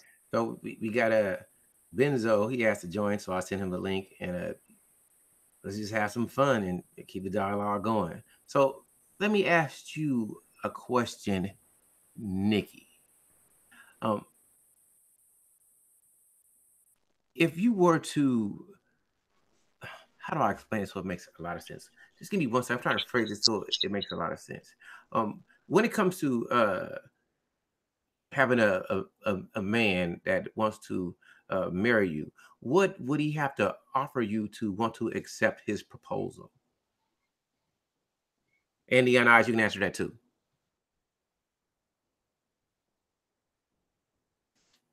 Oh my God, I have no idea.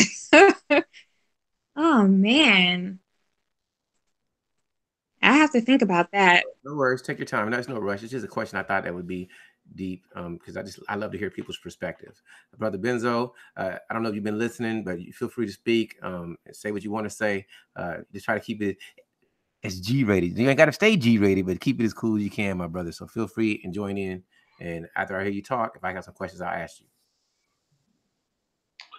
I think I should catch the rhythm of the stroke first before I decide to jump in the water. Oh, okay. So let me ask you some questions first. Sure. If you didn't, I know that I say, first of all, I say, is love like belief? It's emotional or irrational, or is love rational? So do you consider love to be irrational or irrational? How do you see love? Love is completely irrational. Elaborate. Love makes no sense. You can fall in love with someone that really doesn't compliment you or suit you or is even good for you. Okay. If love were rational, then the people that you would pick would compliment you, would be people that, had your best interest at heart. You can fall in love with somebody and it's completely unrequited. It's not, they don't love you and you love them. Love is completely irrational. Okay. How would you You- define love? How would you define it? Oh, I don't know. Okay. That's a little rough. I mean, that's a little. How would I define love? I know how I felt when I've been in love.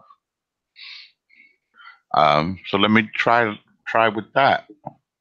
Um, Someone that you think about all the time. That someone who's you're aware of some of their negative attributes that would turn you off, but the things about them that turn you on, you just minimize those things, even though they're going to come back to haunt you later. Um, Love is really a powerful and a good thing. It's also dangerous. It's like, it's what goes up, sometimes comes down, and the crash and the hurt from love has turned many people into being very callous. I'm one of them, or they have a big defense built up. I tell you something interesting. Um, and I read this recently, and it's certainly true. If you're estranged from someone that you're in love with, and even though logically, if you're honest with yourself, that this person's really effed up, not good for you, not on your level in any type of way, it's not necessarily them that you love, but you're in love with the feeling that you had when the situation was good. And I was like, wow, that explains so much. That explains so much. I had to wait till I was so much older for to read that. Does that make sense? Makes a lot of sense. That you're in love with that feeling, that walking on the air, that feeling like I can defeat anything. And particularly when you're a man, because um, when you're in love, your instincts come in and you want to show that. Well, at least I do. I want to show her the kind of guy that I am. You know, I'm the kind of guy that feels like he could conquer the world. And when you're in love, you attempt to conquer the world. You may not conquer the world, but you sure can accomplish a whole lot, you know? Yeah, I understand. You sure can accomplish a whole lot. Maybe that need to provide or just to be looked at in a good light, to let her know that she's got somebody that can handle himself out here in the world and produce, is not defeated by the world, who stays upbeat and positive, and from time to time has a little bit of down period, a little bit of doubt, a little bit of depression, and that's where she comes in to lift you back up. Love Understood. is a wonderful thing while it lasts. Understood. Do you believe in unconditional love? Yeah, for your children. I had a poodle I loved unconditionally. It was shit. For Do I believe in unconditional love in romantic relationships? Yes. No, I don't. That can be a fatal flaw. That could really cause yourself more trouble. Unconditional love in a romantic relationship can be referred to as a sucker for love. And Okay. nobody wants to be a sucker for love. Even suckers for love don't want to be suckers for love. Oh yeah. I'm just a sucker for your love. So you're old enough to know the cut. For love, just a Oh man. sucker for love, baby. Nobody wants to be a sucker for love,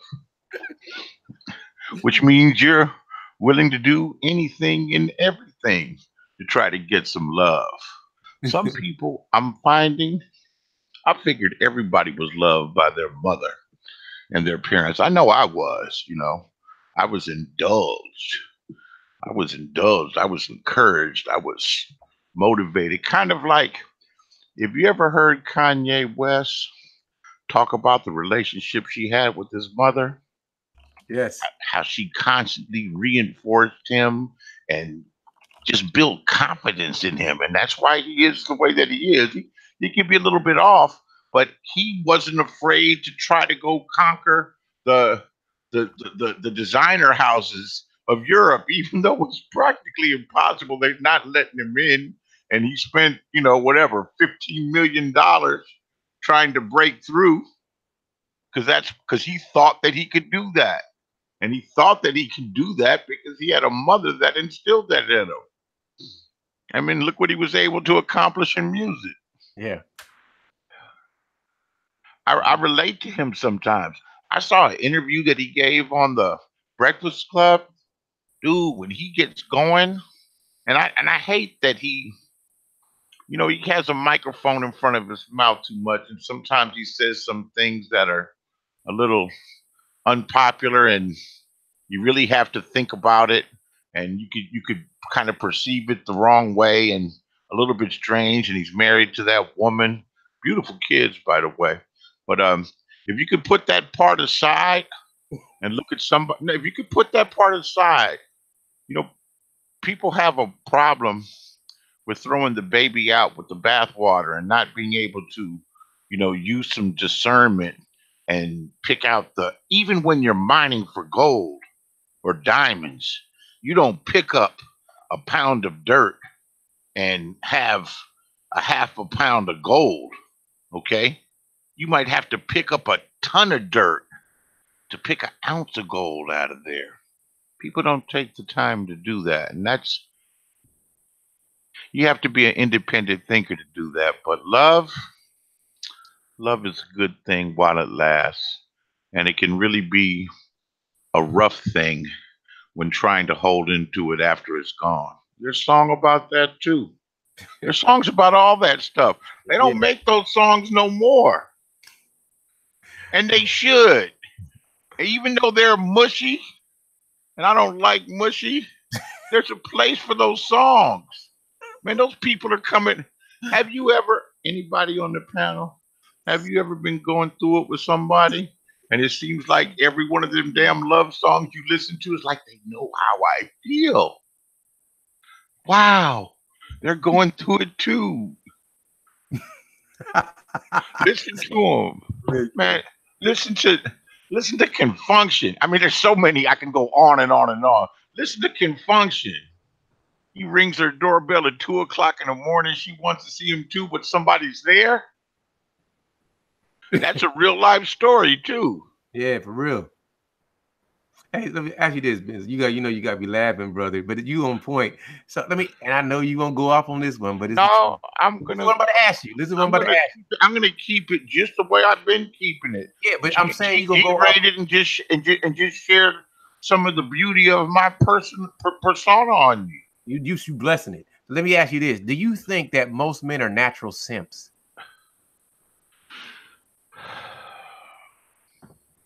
There seems to be an awful much more of them now.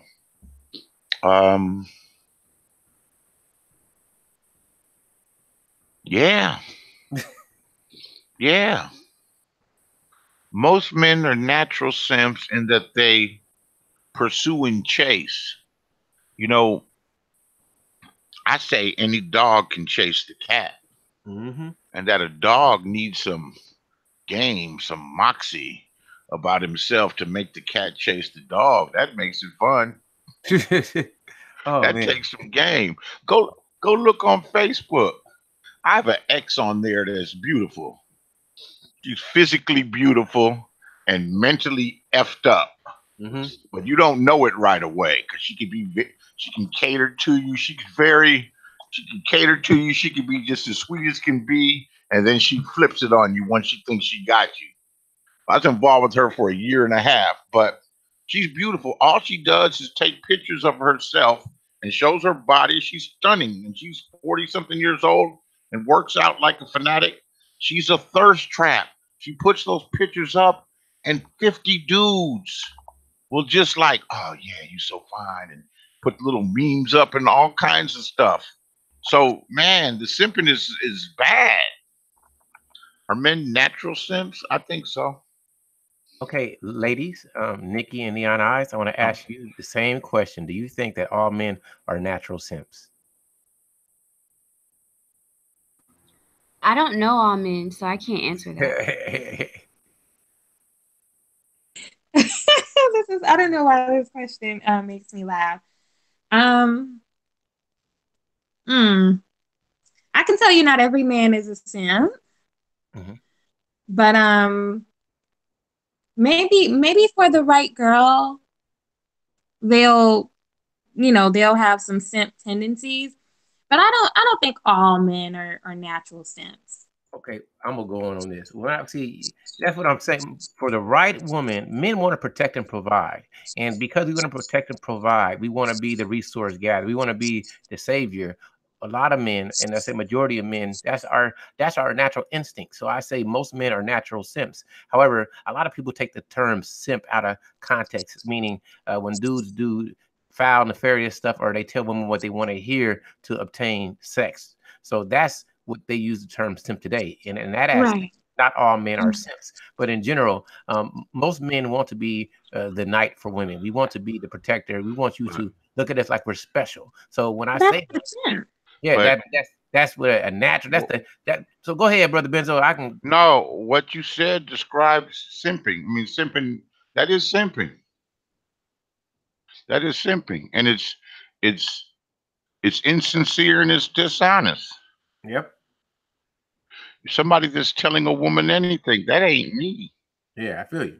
I love you, want to have children with you, this and that and the other, or nonstop compliments. Yeah, but that's so crazy because a lot of these dudes. Okay, I'm not trying to hate on nobody, but there's a lot of They dudes don't out here. have they don't have any game about Yeah, themselves. a lot of dudes out here today are lying to dudes and say do whatever it takes to get women, and they thinking it's cool, but that's simping.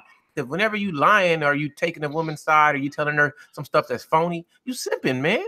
And it's hard to teach dudes that. There's a lot of dudes that's making money off of simping. A lot of YouTubers out here and famous people telling y'all some stuff that ain't real to get your money, and you're like, oh, that's so. Oh, he's such a good guy. When really he's being disingenuous to get you to buy their products or to follow them or to get the gold from you, and then they do what they take. I don't promote that, but I do promote a man that if he's going to deal with the woman, to be that man for that woman in whatever situation that you feel is just and fair. Just don't break yourself. That's kind of crazy. I don't get that. That's over my head. Man, maintain some dignity, some pride about yourself.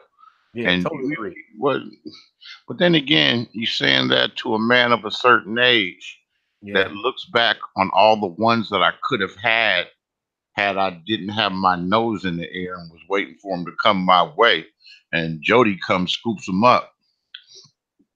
So looking at it in perspective, there's some that I wish that I would have pursued a bit more. There's some I wish I wouldn't have pursued at all. And when I say pursued, I'm not talking about, following them around. I'm talking about phone calls, some sucker flowers, a four-letter word a date. Yeah, I'm a little bitter, just a little. But I don't know. You know what? I'm listening. I don't have the answers. You're doing real good, man. No, but I don't. I'm just looking and being honest with myself. I don't have the answers, man. I don't either. That's why I ask so many questions. Right. I don't have the answers. Different people's different situations. You're in different periods in your life. I've always worked on commission. There have been times in my life where it's been a feast. And I'm thinking, dang, you wasn't out there. What did they say? You wasn't in the gym with me? Yeah, I keep that attitude. You weren't around to help me out when I was struggling to get here. So, I keep some of that in mind. And then, man, I don't know. I I haven't been I haven't been good at love overall Why do you say that? because of the way things have turned out, and I'm not. It is what it is. Maintain. I stayed true to myself. and true to them to an extent, but it just hasn't something that worked out for me. Brother Benzo, let me ask you a question. What was your overall goal in love? What were you trying to achieve? Man, you see, the times that I fell in love, I fell in love. I didn't want to be in love. I fell in love. It happens. Yeah. I wasn't out looking for love. Hmm. Wasn't out. That wasn't the goal. Man, the goal was just to find somebody cool to kick it with that you Yeah. enjoy, Uh-huh. that you got some similarities with, just to laugh with, Yeah, I got you. to laugh with. And those periods where it can be so blissful and so fun and so much laughter, it can go bitter pretty quick. Yeah. So let me ask you a question. I hope this is. I'm not trying to dig. They're not saying nothing. I'm just Okay, giving I'm it gonna all ask. up. I I'm just love that. I love bearing that. my soul. Oh, let me ask Hope you you one question go before I go ahead. back to the Go lady. ahead. Um, when you are in a romantic relationship, what is the deal breaker that makes you end them? What is it? Just do you? Is it a I'm specific? gonna be completely honest, and I'm not no average looking dude. And I say that not trying to brag, but I was exceptional, better looking person. Okay, Okay, so and I'm smart and I'm clever, and I am. I I believe you. am. I'm You still, smart. I'm and you're clever. funny, and I'm, you're extremely funny. man. Come on, man. You funny. You make them laugh. The women like women that laugh. I'm. I don't know that I'm an alpha, but I'm definitely not no beta. I mean, I'm confident. I'm not no punk. I'm a lot of good things, and I'm usually not the one to end the relationship. Women end it on you. Now there have been some that I had, but I've never ended it with anybody that what I have. But the majority of the time, in fact, 80% of all divorces are initiated by the woman. The woman Agree. usually breaks up with the man. Men, no matter how sophisticated we think we are, we're pretty simple. I agree. And I'm gonna let me keep it G rated. But belly full, balls empty, and don't talk too much. We Good. That's Yep. 90%, 95% of men. Once you got him, he ain't going nowhere. I agree. If you Belly do, full, balls empty, and just don't talk too much. I'd like agree. to hear what they have to say about that, about my philosophy, that particular philosophy. I'm on mute. Neon Eyes and Nikki, I think he was asking you, do you agree with him on his view, his philosophy, Um, that men are simple? I think from what I've seen, I think maybe like maybe because a lot of the things that women see, I guess, as complexities or little small details and things, a lot of times men don't even care about. Don't Right, even care about, right. like. The So it's curtains. like, yeah, like I What think color the that. curtains are going to be? Are going to make the matching set? Right, right. Yeah, exactly. Yeah, exactly. And so yeah, and as far as character and as far as what you spoke on as far as being weak and things like that, I don't think I kind of like I think of it in terms of like a mentality too. Like I don't think any woman wants a weak man, someone who's just a pushover, no one who sets order, someone who's like more, like so yeah. I just wanted to throw that in there. What what what do you think about my theory that once you have a man, you have to have him first. You got to be in a relationship. That if you keep his belly full, his balls empty, and just don't talk too much, that the chance of him going somewhere are slim and none. That he's going to be complacent. He's going to be happy. He'll be happy. He'll be cool. I think that's most likely true. I would have to Good agree for with that. you. Like, I think that's most likely true because I've seen it in my family where the women have been able to do those things, but they have ran the men off because they're naggers and they constantly want to like That's talking argue. too much. Yeah, exactly. They just always want to fight. They always want to ask Right. questions. They always want to nag. And they Yeah. did everything right. Everything was perfect. But it was just You that one got thing that ran them off. you got to have the Holy Trinity. I honestly believe in that, and I've told so many of my lady friends that are just friends.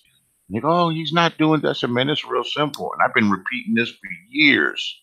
That's the next time you get a guy and you in a relationship, try practicing those three things and watch how simple and easy the relationship gets. You can tame that beast. You really can. You could tame that beast. He'll be at your beck and call. Won't know what to do without you. It should be a quiet space. Yeah. Well, I got a lot to say, but I'm gonna save it for another chat. So, ladies, hey, Nikki, you didn't say anything. I want to know your thoughts. Are you still there, Nikki? Maybe she stepped off. Hmm.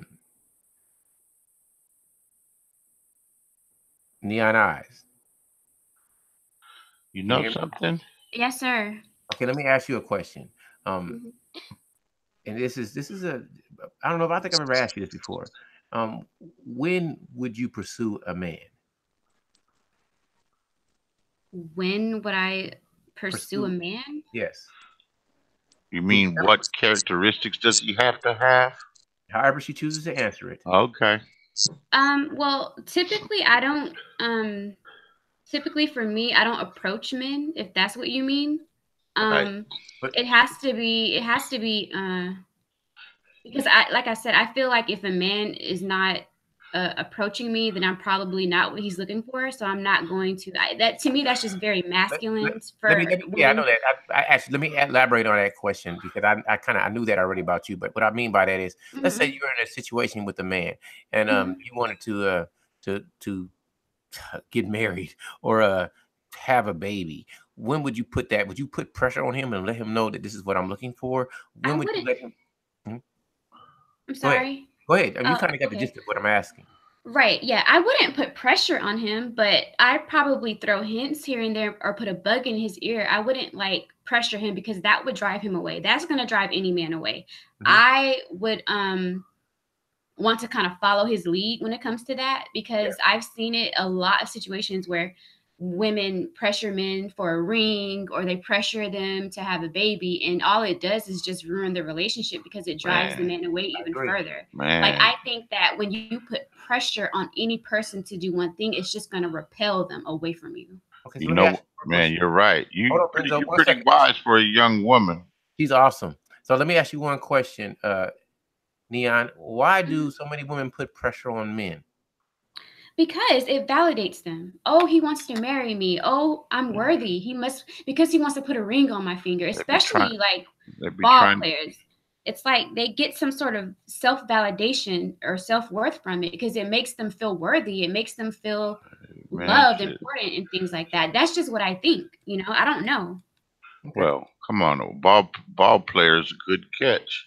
If you're looking for some security and a life that's comfortable financially, and that's what we all want Of at the course. end of the day. And a lot of people sacrifice. A lot of women that are fortunate enough to be involved with the ball player. They might sacrifice some fertility and a lot of other things. Yeah. Yeah. Uh, you know, but Yeah. yeah, ball players a catch. I tell But my niece go find her a ball player. I tell her it's like you a beautiful girl. You going through it with this dude. Why bother? Go to the basketball game and dress up real nice and be cute and whistle at him or something like that. You'll find you one. I'm like, even if you got one down the bench, he's making 600,000, 700,000. It might not be the best prize, but he damn sure ain't missing no meals. Okay. I wish Brother Benzo and Neon Eyes. I hope Nikki came back on. But my main man, Classy B, had made a statement. And I'm trying to paraphrase what he Who Who Classic is barrister. Go ahead. Classic barrister. no? Who is the young man? He's very soft. He's very. I think he has a Jamaican accent. Oh, that was Mr. LMP. He left. He left. Mr. LMP. You Life see, machine. there's a whole new group of people, and you want to know something funny? Go for it. I've just made myself comfortable with with two groups that are at war. Like the bomb cheering them, they took a joke. They were cool. They're like, "You want to be friendly? I'll be friendly." And Yeah. them other ones, they cool too. I think they got sexual beef, is what we call it in my sector. I'm A lot of tension. yeah, They should got. Believe me, we're gonna yeah. stay out of that right now. I know you, brother. We're gonna stay out. I ain't gonna go I'm there. sorry. I just I know, I thought got about you. It's that. all good. It's all good. But I'm gonna get back to my boy, I'm sorry. Go ahead. Classy B, and I'm gonna try to paraphrase because and this is for the ladies, and you can answer too, brother Benzo. So if you have a brother that's all together, let's say a brother is like a professional, his professional, like using the BGS scale, which I love, the 92 octane type of brother, handsome, buff, financially well off. Why is it? Why does it sometimes seem that brothers that should be considered a catch find it difficult to find women that appreciate them on that level? What good reason would a woman have to not appreciate him? Right. Because I'm not seeing this. People keep saying this, but I'm sorry. Like I'm not seeing this. I don't see Yeah. stuff I like don't. that. Where I That. am, any girl, any woman would appreciate any man like that Right. can offer that. Like I don't. Right. It's just weird. Like I don't get it. I don't agree with that. That dude doesn't have no problem. He just has a problem which one he feels like dealing with at that particular time. Usually, that dude, he gets to feeling himself so much and he becomes real arrogant where he's hard to relate to. And I guess there's women that will, cater to him. That dude's got the world. That dude he's like second tier below the ball player. Yeah. And there's a lot more of them and or of us. There's a lot more of them. I just think they shouldn't be as arrogant. They get the pick of the litter. They get to pick who they want. Generally. Now it's the blue collar dude, the bus driver, the janitor, the whatever other dude. And that's marginal looking. That's the one with the issues. The good guy or that wants to be the good guy, he's the one catching hell. I agree. I would love to Yeah. I would love to understand how a professional brother would have trouble, especially if he's nice looking. I try to. If you are in shape, you don't even got to be handsome in the face. If you are in shape and you can say I'm Professor PhD guy, or I'm doctor at this. Man, the girls are gonna be ooh. So it must be maybe he's not revealing that part. I'm assuming I don't know, but I would love to hear. I would love to hear from more ladies. I'd Go ahead. like to hear too, because like maybe someone who actually experiences that can share their perspective, because I don't get it. Like I don't see it. I mean, but maybe I don't have enough exposure. I don't know, but I'm just saying, like, from what I have been exposed to, that's just I've never seen a guy like that have a problem. Yeah, I mean, it would have to take you being a pretty much of a nothing kind of person to have a problem, but any person like that, it's just like, come on, like what's the why not? I agree with her. I don't know where that whole idea Maybe is he can coming join. from. Maybe he can join the panel and explain. I don't know. Yeah, Classy B, whatever you want to hop on, you're more than welcome. But this is my assessment. You know what? Go ahead. The where that dude that you described, if he's just a dullard, man, with like no personality or so rigid, so rigid where it becomes boring. Yeah. So rigid where it becomes boring or so set in his ways, or if he's like some kind of, uptight black Republican that voted for Trump. Yeah. A lot of them are arrogant too. Oh no, definitely arrogant. I said that the first thing I said. You're super arrogant. You actually should humble yourself some. You actually should humble yourself some and start trying to be nicer to people. But do you listen to me? You had to learn to be humble. I don't think a lot of people naturally know how to be Yeah. humble. And Um, that's what I depends believe. on it depends on who your folks were. Hmm. Look at. I'm going to use an example. Look at Stephen Curry. Humble dude. Yeah, I get you. You right. That's a good one. Great, and humble. And he came from excellence, and he's still humble. Grant Hill was Humble. humble. Grant Hill was humble too. Seemed like he was. Humble. I agree with Humble. that. I agree. That's it's hard. It's hard to be humble. Tupac said it's hard to be humble. But Yeah. I'm not humble. Life has humbled me sometimes, but when I get back up on that bike, I'm arrogant again. That's the truth. You know, I just got a notification. Man, feel free to send me an invitation, and I promise I'll behave It was a pleasure, man. and participate. But there's a group of people, and I have to go be mean to right now. I understand, brother. I know how you do. Do you? Okay, they deserve it. I'm I in fact I like to think of myself sometime. I'm a humbler. All right, brother You Benzo. ladies take care and remember the Alrighty, bye Holy. bye. Remember the Trinity. Next time you get a hold of a man you want to keep, balls empty, belly full, and just don't talk too much, and you're gonna keep the truth. That's real talk. That's the realest stuff you'll ever hear. It ain't that complicated. Don't make it more complicated than it needs to be. God bless y'all. All right, Take brother. care. Take it easy. Bye. You know what, ladies? I'll keep it going. But hey, what's up, brother GK?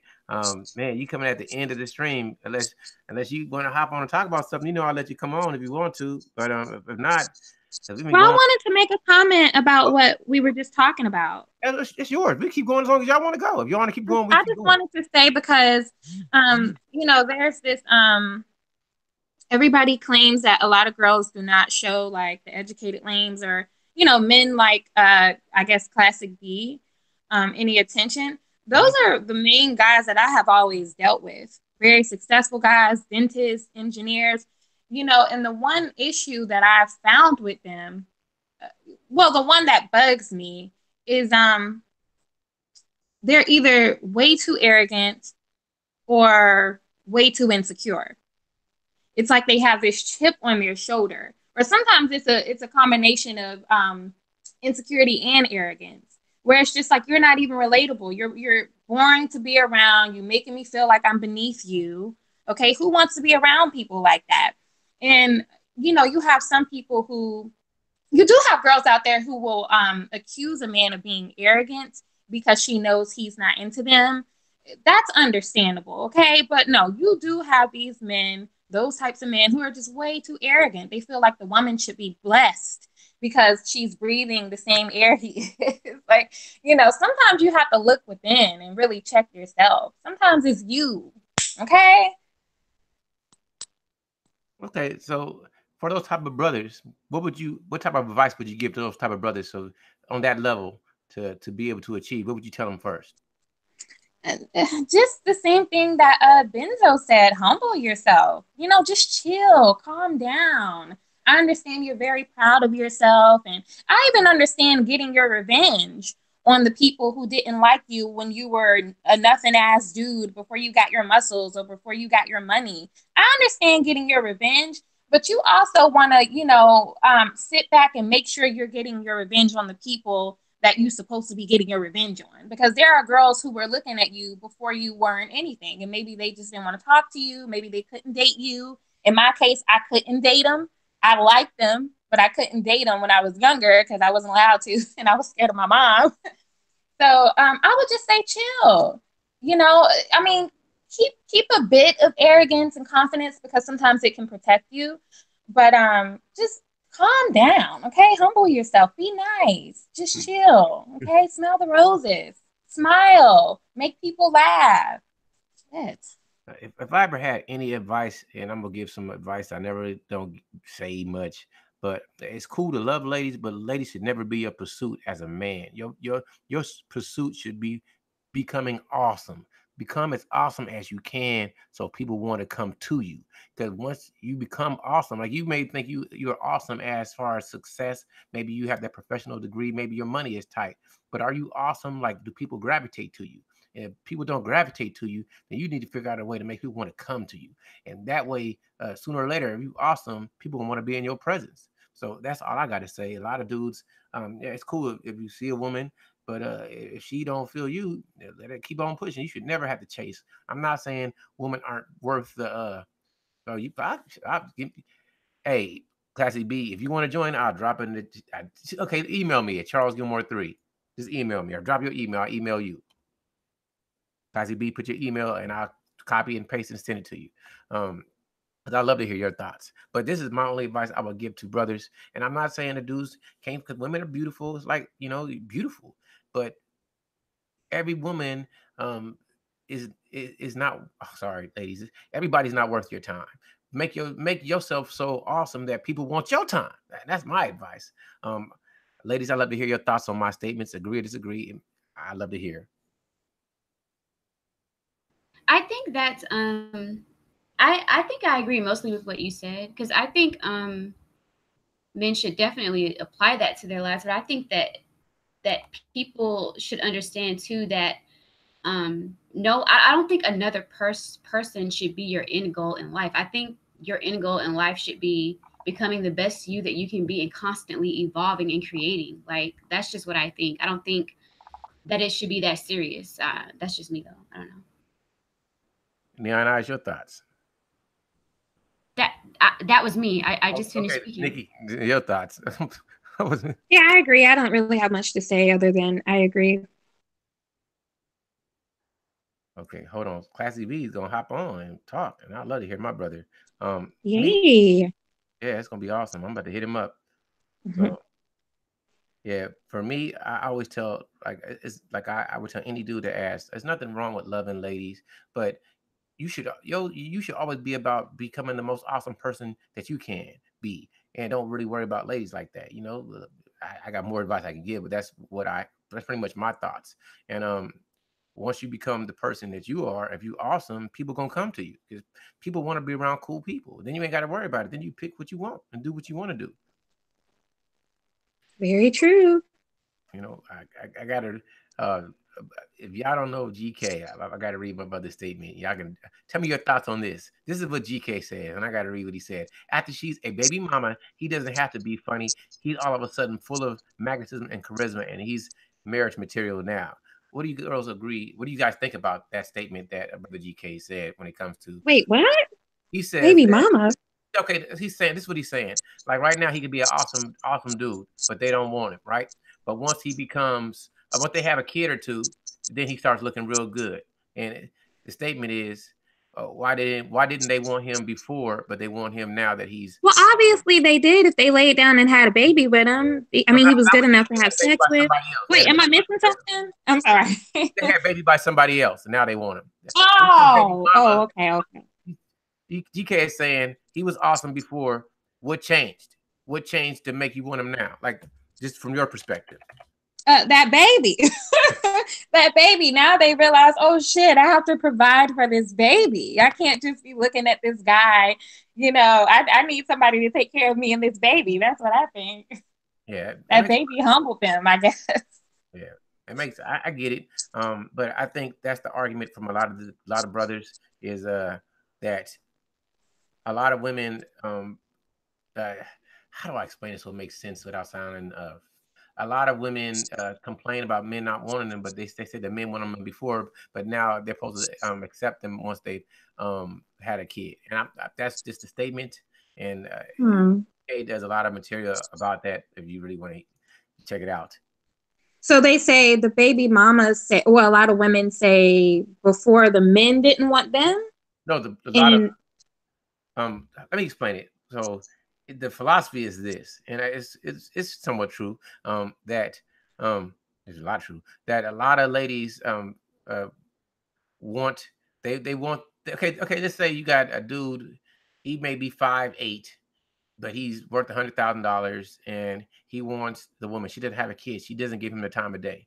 But once she has a kid or two or three, now she wants to choose that 5'8", $100,000 man. And a lot of right. brothers feel that that's it's unjust, it's unfair. You'll talk about Yeah. I mean, it's a hell of a conversation that needs to be had. I mean, it's always different situations. It's always different things, and it's really, if you go to the MGTOW community or uh, the Save Yourself Black Men or more any of those groups, or they'll always say that uh, don't don't date the single mothers. They put things out like that, and there's always exception to the rules, but they will always tell certain brothers don't do this and don't do that because it may be detrimental to you. That's what the statement is. And if, for myself, this is my statement. I will always give somebody. If you are trying to have just a casual relationship with a woman, if that's your choice, I would always say it's going to be difficult if she has children because children can get in the way because she has obligation. So it's not going to be beneficial to you. I'm not saying it can't work out, but it can be difficult, and that's just my statement. It's not bashing anyone. I'm just saying it the truth. It's more likely that it's easier if you're into the casual thing to get somebody who has no other commitment and you guys can get together and there's nobody else in the way because most likely the woman who has children is looking for a stable, secure situation, and that's just my view. Hi, Yeah. good afternoon. Hello, brother. It's a pleasure to have you on, and feel free to speak. Brother Charles Gilmore. First, let me say thank you for extending an invite for me to join the chat. It's very much appreciated. And hey, this is, a great conversation, and I'm very, happy to provide my thoughts as far as, being a educated brother who's had difficulty dating women. I don't classify myself as an educated lame, in any form or fashion. And as far as being arrogant, I don't accept that title either. You know, the things I've been able to accomplish in life, I've had to work very hard for. Dating back to when I went to a private high school, I worked two jobs during the summer. Um, Attended football practice, studied for the SAT exam to get into undergrad. So my point being is that I've always had that strong, industrious work ethic, um, where I come from a stock, if you will, where hey, I'm ready to roll up my sleeves, sweat by my brow, work my fingers to the bone in order to do what I need to do to get the job done. And what I was explaining earlier is that I've applied that to other areas of life and it hasn't necessarily returned the same results that I'm looking for. Does that make sense? Um, Hello? I think I know what you mean. Yeah. You make sense. You make sense. Yeah. So, and I've been paying attention to the whole educated lame debate versus Pookie and Ray Ray. I followed Angry Man, BGS Ibmore, and I'll tell you that I've learned a lot, definitely. As a young black man coming up in America, um, I've never really felt that sense of anger towards my fellow brother as far as that whole division between the educated lames and the brothers that are say in lower income neighborhoods. Okay. And I've always had that sense of really identifying with my roots and being proud of who I am as a young black man. Um, so yeah, those are my thoughts. And again, as far as being humble, I mean, I don't come from the bourgeoisie or third or fourth generation Black American wealth. Um, Everything I've had and been fortunate to experience in this life is because there have been individuals who have helped guide me along the way. I mean, there are countless Black men who have taken an interest and shown me the way, shown me the correct moves to make in life, how to go about navigating this society. And nowadays, I'm really looking to pay it forward. Okay, because uh, where we currently are as a community, it's troubling. And I just want to be able to say at the end of the day that, I did my part to help the community.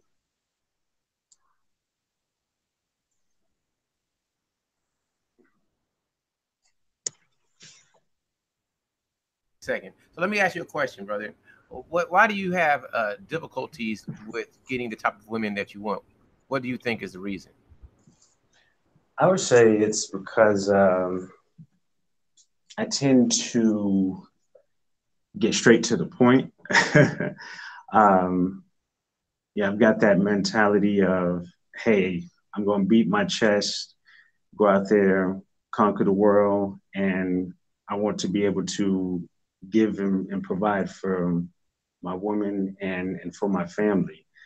And I sometimes think that I'm more of an old soul, if you will. Um, Meaning that, I'm 29, about to turn 30, but many times I feel like I'm 45.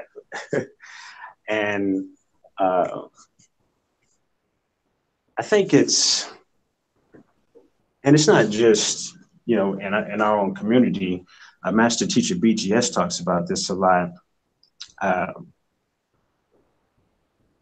just American culture, across the spectrum, um, across multiple communities. It's not the same as it was in generations past, where people, would get together, get married, stay married for, decades on end, really giving meaning to death do us part. And I just feel like I'm sometimes a bit of an outlier as a young millennial. I And I understand. think that has really contributed to my difficulty uh, in the dating game. Okay, so I'm going to ask some questions because I think I know your overall end goal for you. From what I know, you want to have Mhm. a family and be married, correct? Oh, absolutely. Okay, so what type of woman are you looking for? If you could design your woman uh, physically and personality wise, how would you describe her? How would you design her? How would she? Who would she be? I would say definitely a black woman, as I had mentioned earlier in the chat, that I've really uh, been developing a spiritual, or I've been experiencing a spiritual awakening. Um, I don't know if you've ever followed Phil from the Advice Show. Yes. I had a chance to meet that brother when he came to Los Angeles, and he recently went out to uh, Ethiopia. And just being able to follow his Instagram as well as some of the posts that he put up from when he landed in Addis Ababa, I believe it is. That's Mhm. how it's pronounced. Yeah. I've been doing research because in ways I feel like I have been the truth has been hidden uh, from our community for so long, and now there's this change that's taking place. But to get back on point, definitely I want to have a black woman who has strong family values, Understood. um, um, sister who is submissive to her man. Okay, and when I mean submissive, okay, I'm not. I don't have this whole attitude that a woman should never challenge a man. In fact, I want for my wife to be able to feel comfortable and confident to speak her mind and let me know when she does and doesn't like, something that's going on.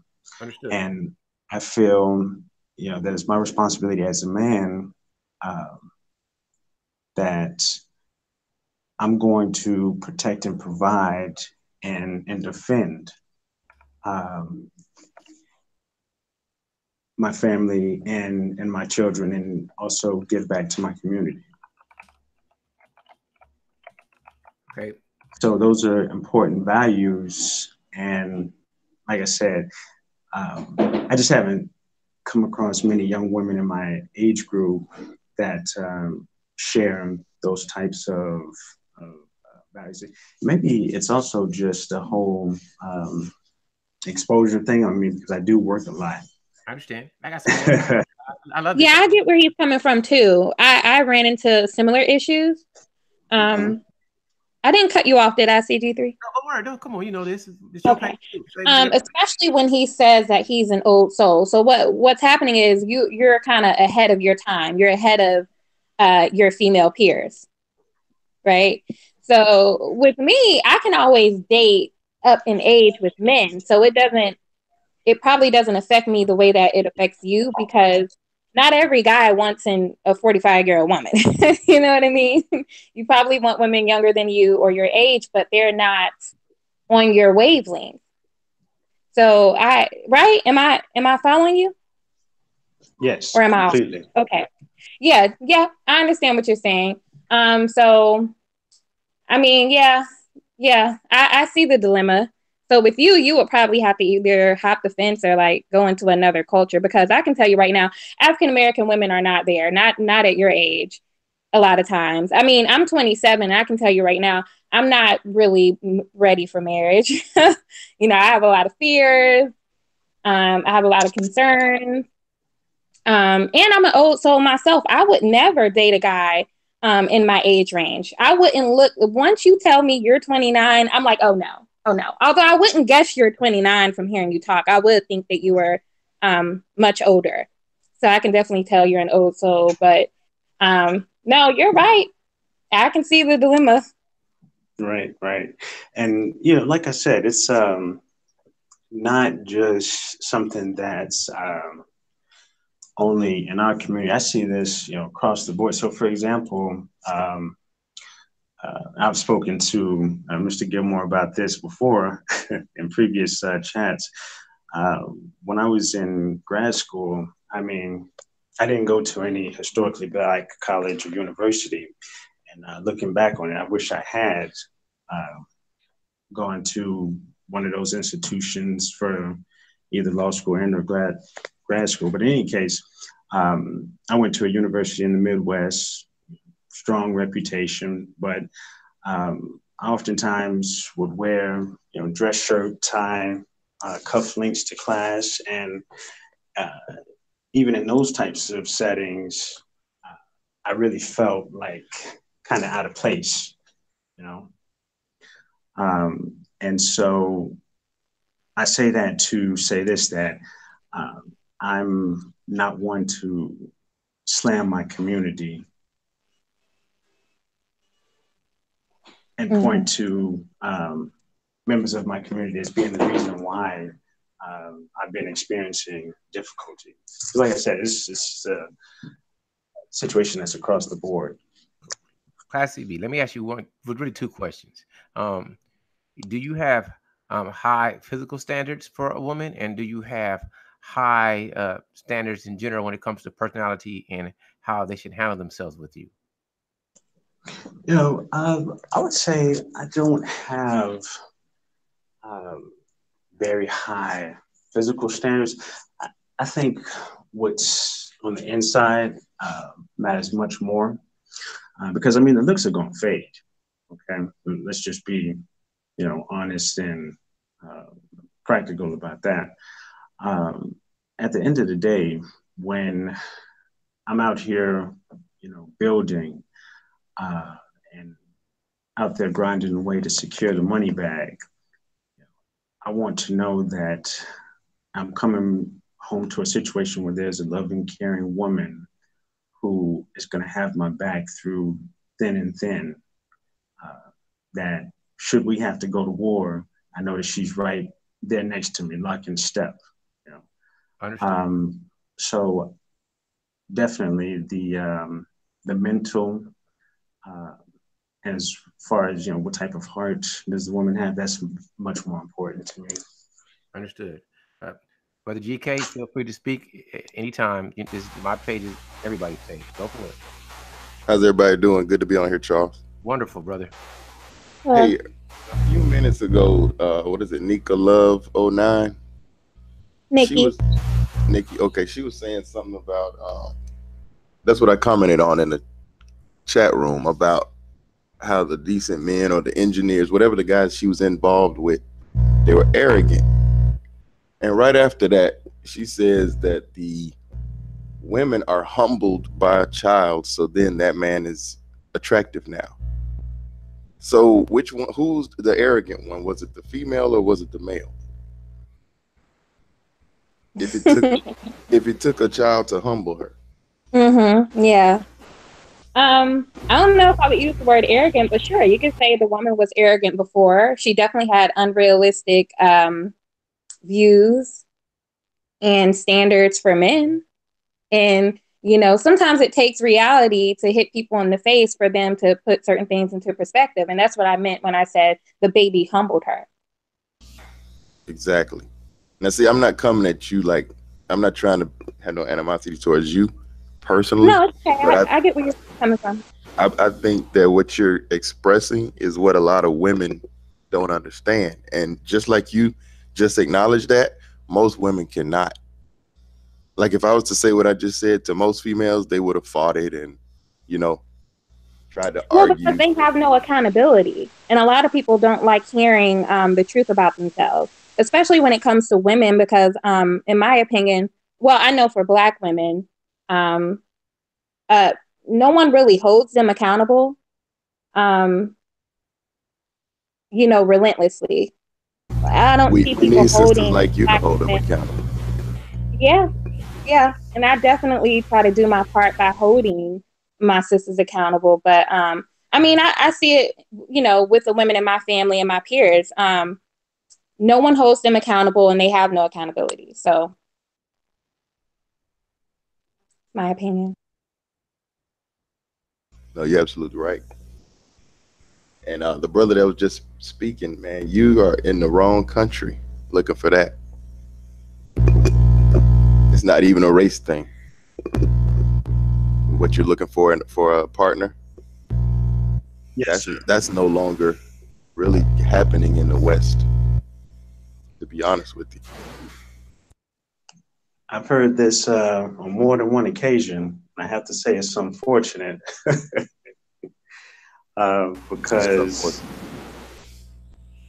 I desperately want to connect and really build that legacy. I think many times about like I'm a fan of the Carters, Jay-Z and Beyonce.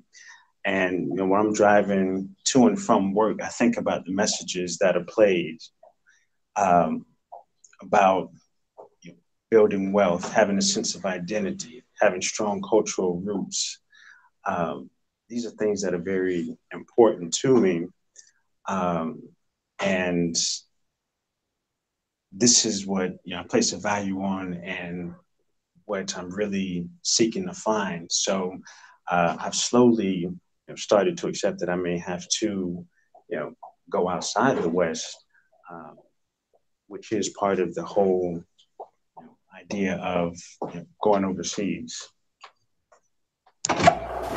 Yeah, they've messed up the culture here to where it's just not the thing to do anymore. And a lot of our parents, they raised us a certain way, but it was not in accordance to where the culture was going. So then we become the outcast, so to speak, like you were saying earlier. You didn't fit in. Yes, right. Yep. Do you travel? So traveling abroad for the first time next month. That's good. That's good. Yeah. Care to share where you're going? You don't have to. I'm just. Oh, it's no problem at all. To the UK. UK? Yes, sir. Okay.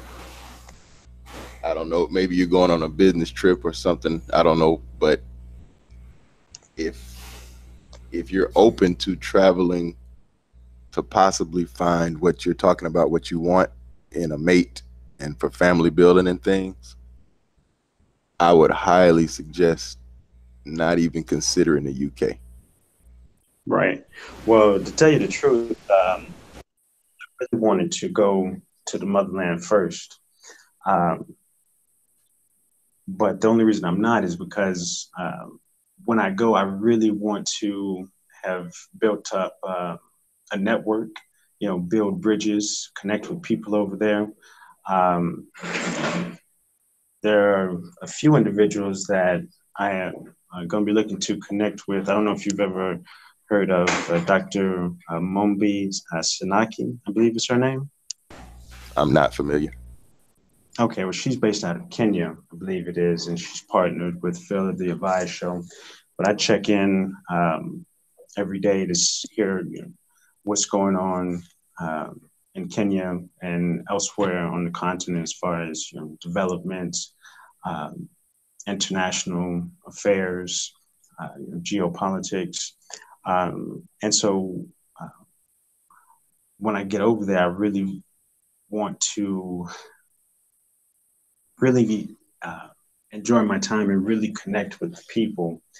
And so I just felt like I needed to, prepare more. And also, I just wanted to, get out of the country and go see something different. Um, and so, Yeah. that's why I just chose the UK. I mean, literally, I was driving to work one day and said, I just need to get away. Yeah. Yeah, traveling's good. You got the right idea with the motherland, man. East Africa is somewhere I highly recommend. Right. All those East African countries, Ethiopia, Uganda. But the reason I was sounding a little negative about the UK, it's very, very similar to here in the attitude of the people and the relations, gender relations, and the laws, because the laws is what matters the most. The laws pretty much dictate the culture. And that's why divorce over there is just as bad as it is here and all that kind of stuff. But I hope you enjoy it, man.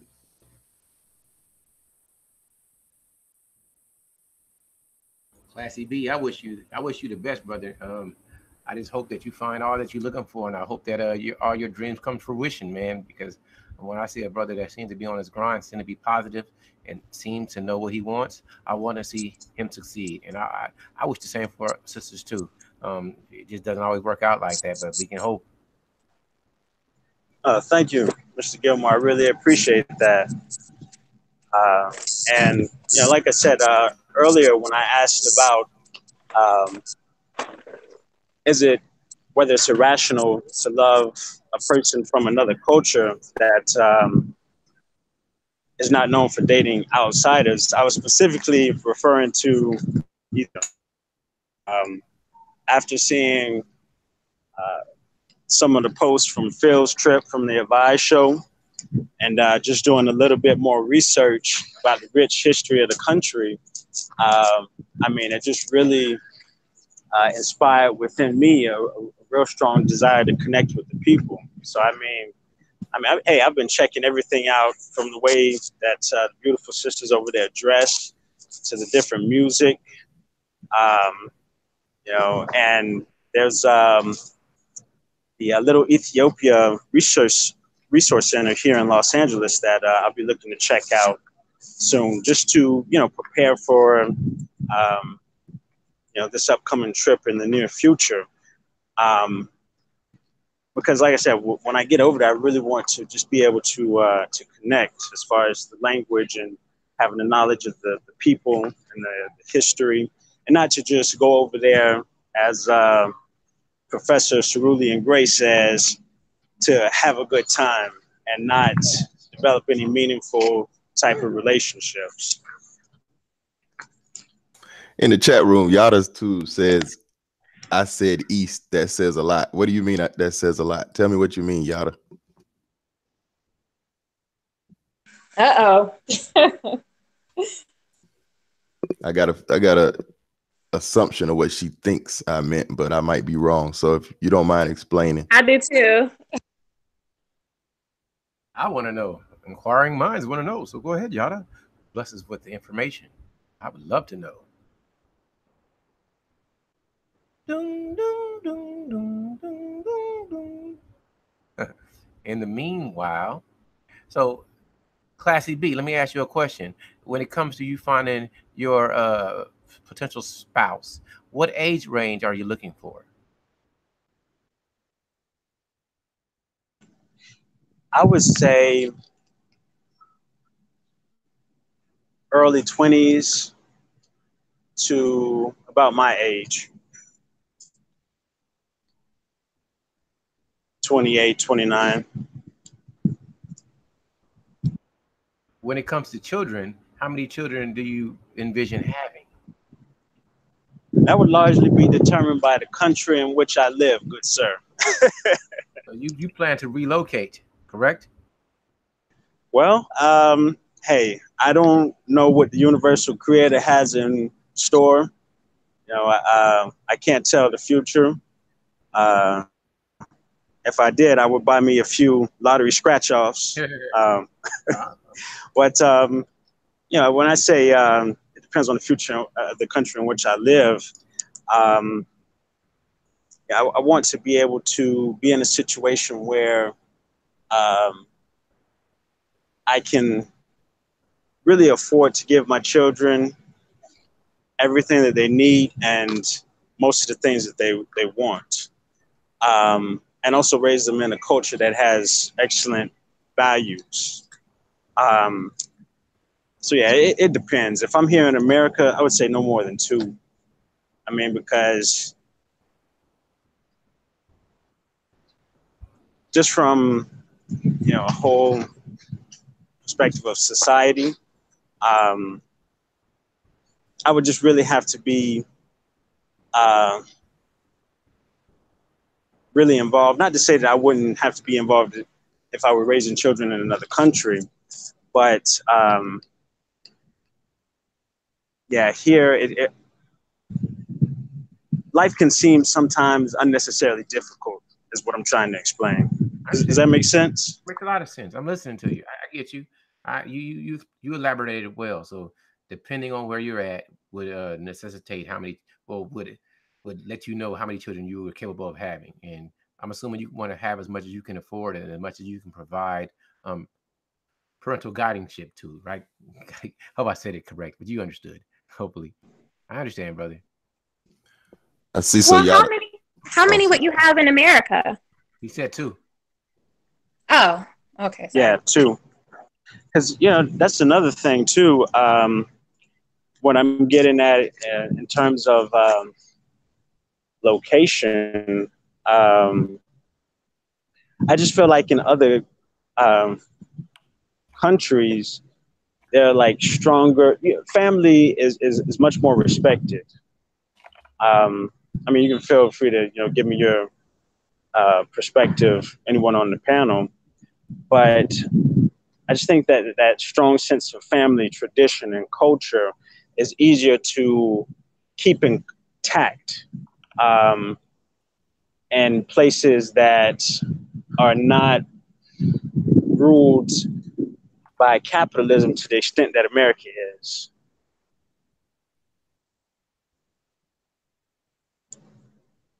Say again. So what I'm saying is that um, I feel like in other countries that family is much more important. There's much more emphasis that's placed on family. You have to be specific, and you'll find that out when you travel. It's Okay. not just other countries, because there's a lot of other countries that's just as bad as it is here. It's where you go, specific regions of the world, how their laws are set up. You got to pay attention to their courts, their family courts. That's what's going to tell you what you want to know.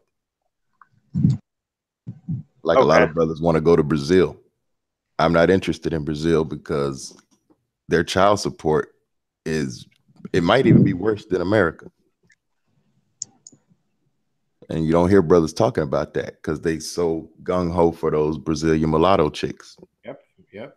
Right. That they swear are black. It's interesting you bring up Brazil. I listened to a show by Minister Jab yesterday, and he was giving his whole perspective on why he wouldn't go to Brazil. So I thought that was pretty interesting. But I mean, for me, I really look forward to being able to visit, um, those African countries. That'd Wow, be that's interesting. You say he didn't like Brazil either. I'm kind of glad to hear that. well. He was not as as gun ho about Brazil as are some other brothers who've gone down there and who swear by Brazil. Okay, good. Need more awareness because they've got American lawyers going down there now that are helping those women screw over the black men who are going down, trying to make families down there because they figured out a lot of black men are running there. So America done sent their lawyers down. So these women can actually get money out of you while you're still here. Wow. Yeah. But no, what did Yada say? Yada said she was talking about the East African features when I said East Africa. No, Yada, I knew that's what you were trying to say.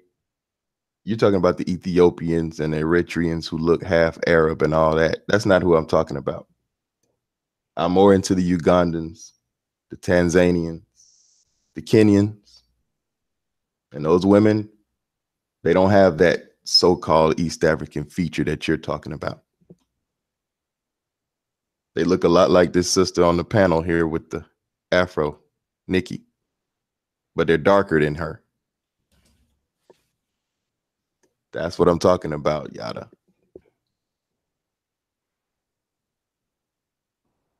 I'm gonna say this. This has been really fantastic. I am ready to close this down because I'm starting to get hungry.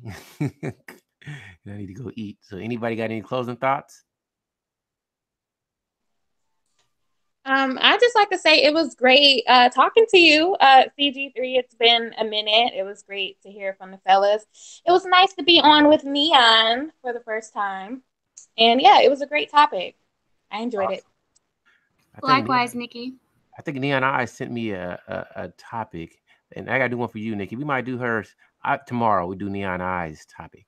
I gotta look at it, and we'll do that tomorrow at the same time, and just get it in and have fun. Classy B, that's a pleasure, brother. You got anything you want to say, man? Nothing more. Hey, I really appreciated you extending me an invite to come on to your show, and I look forward to continuing the fellowship with you into the future, as well as everybody else in this sector of YouTube. Yeah, much love to everyone.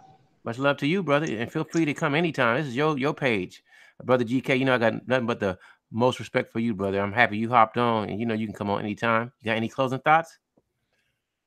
Glad to be on once finally. Yeah, it was good. You be having the best topics, man. Oh, thanks, brother. Got an underrated channel. I'm fine where I'm at. I'm happy. I hear you. Yeah.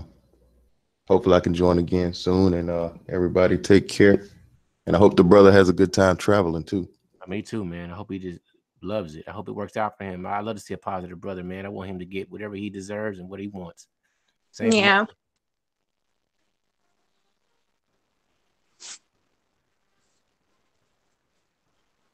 We're waiting. Well, Charles, can you hear me? I can hear you.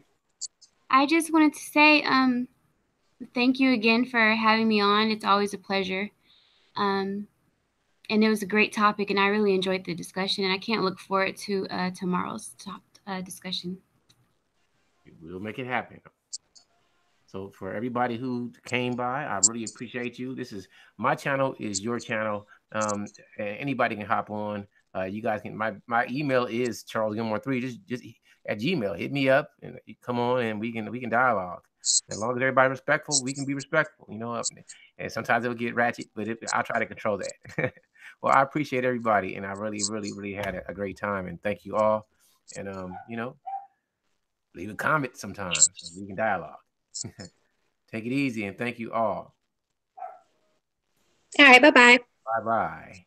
Peace out. Peace.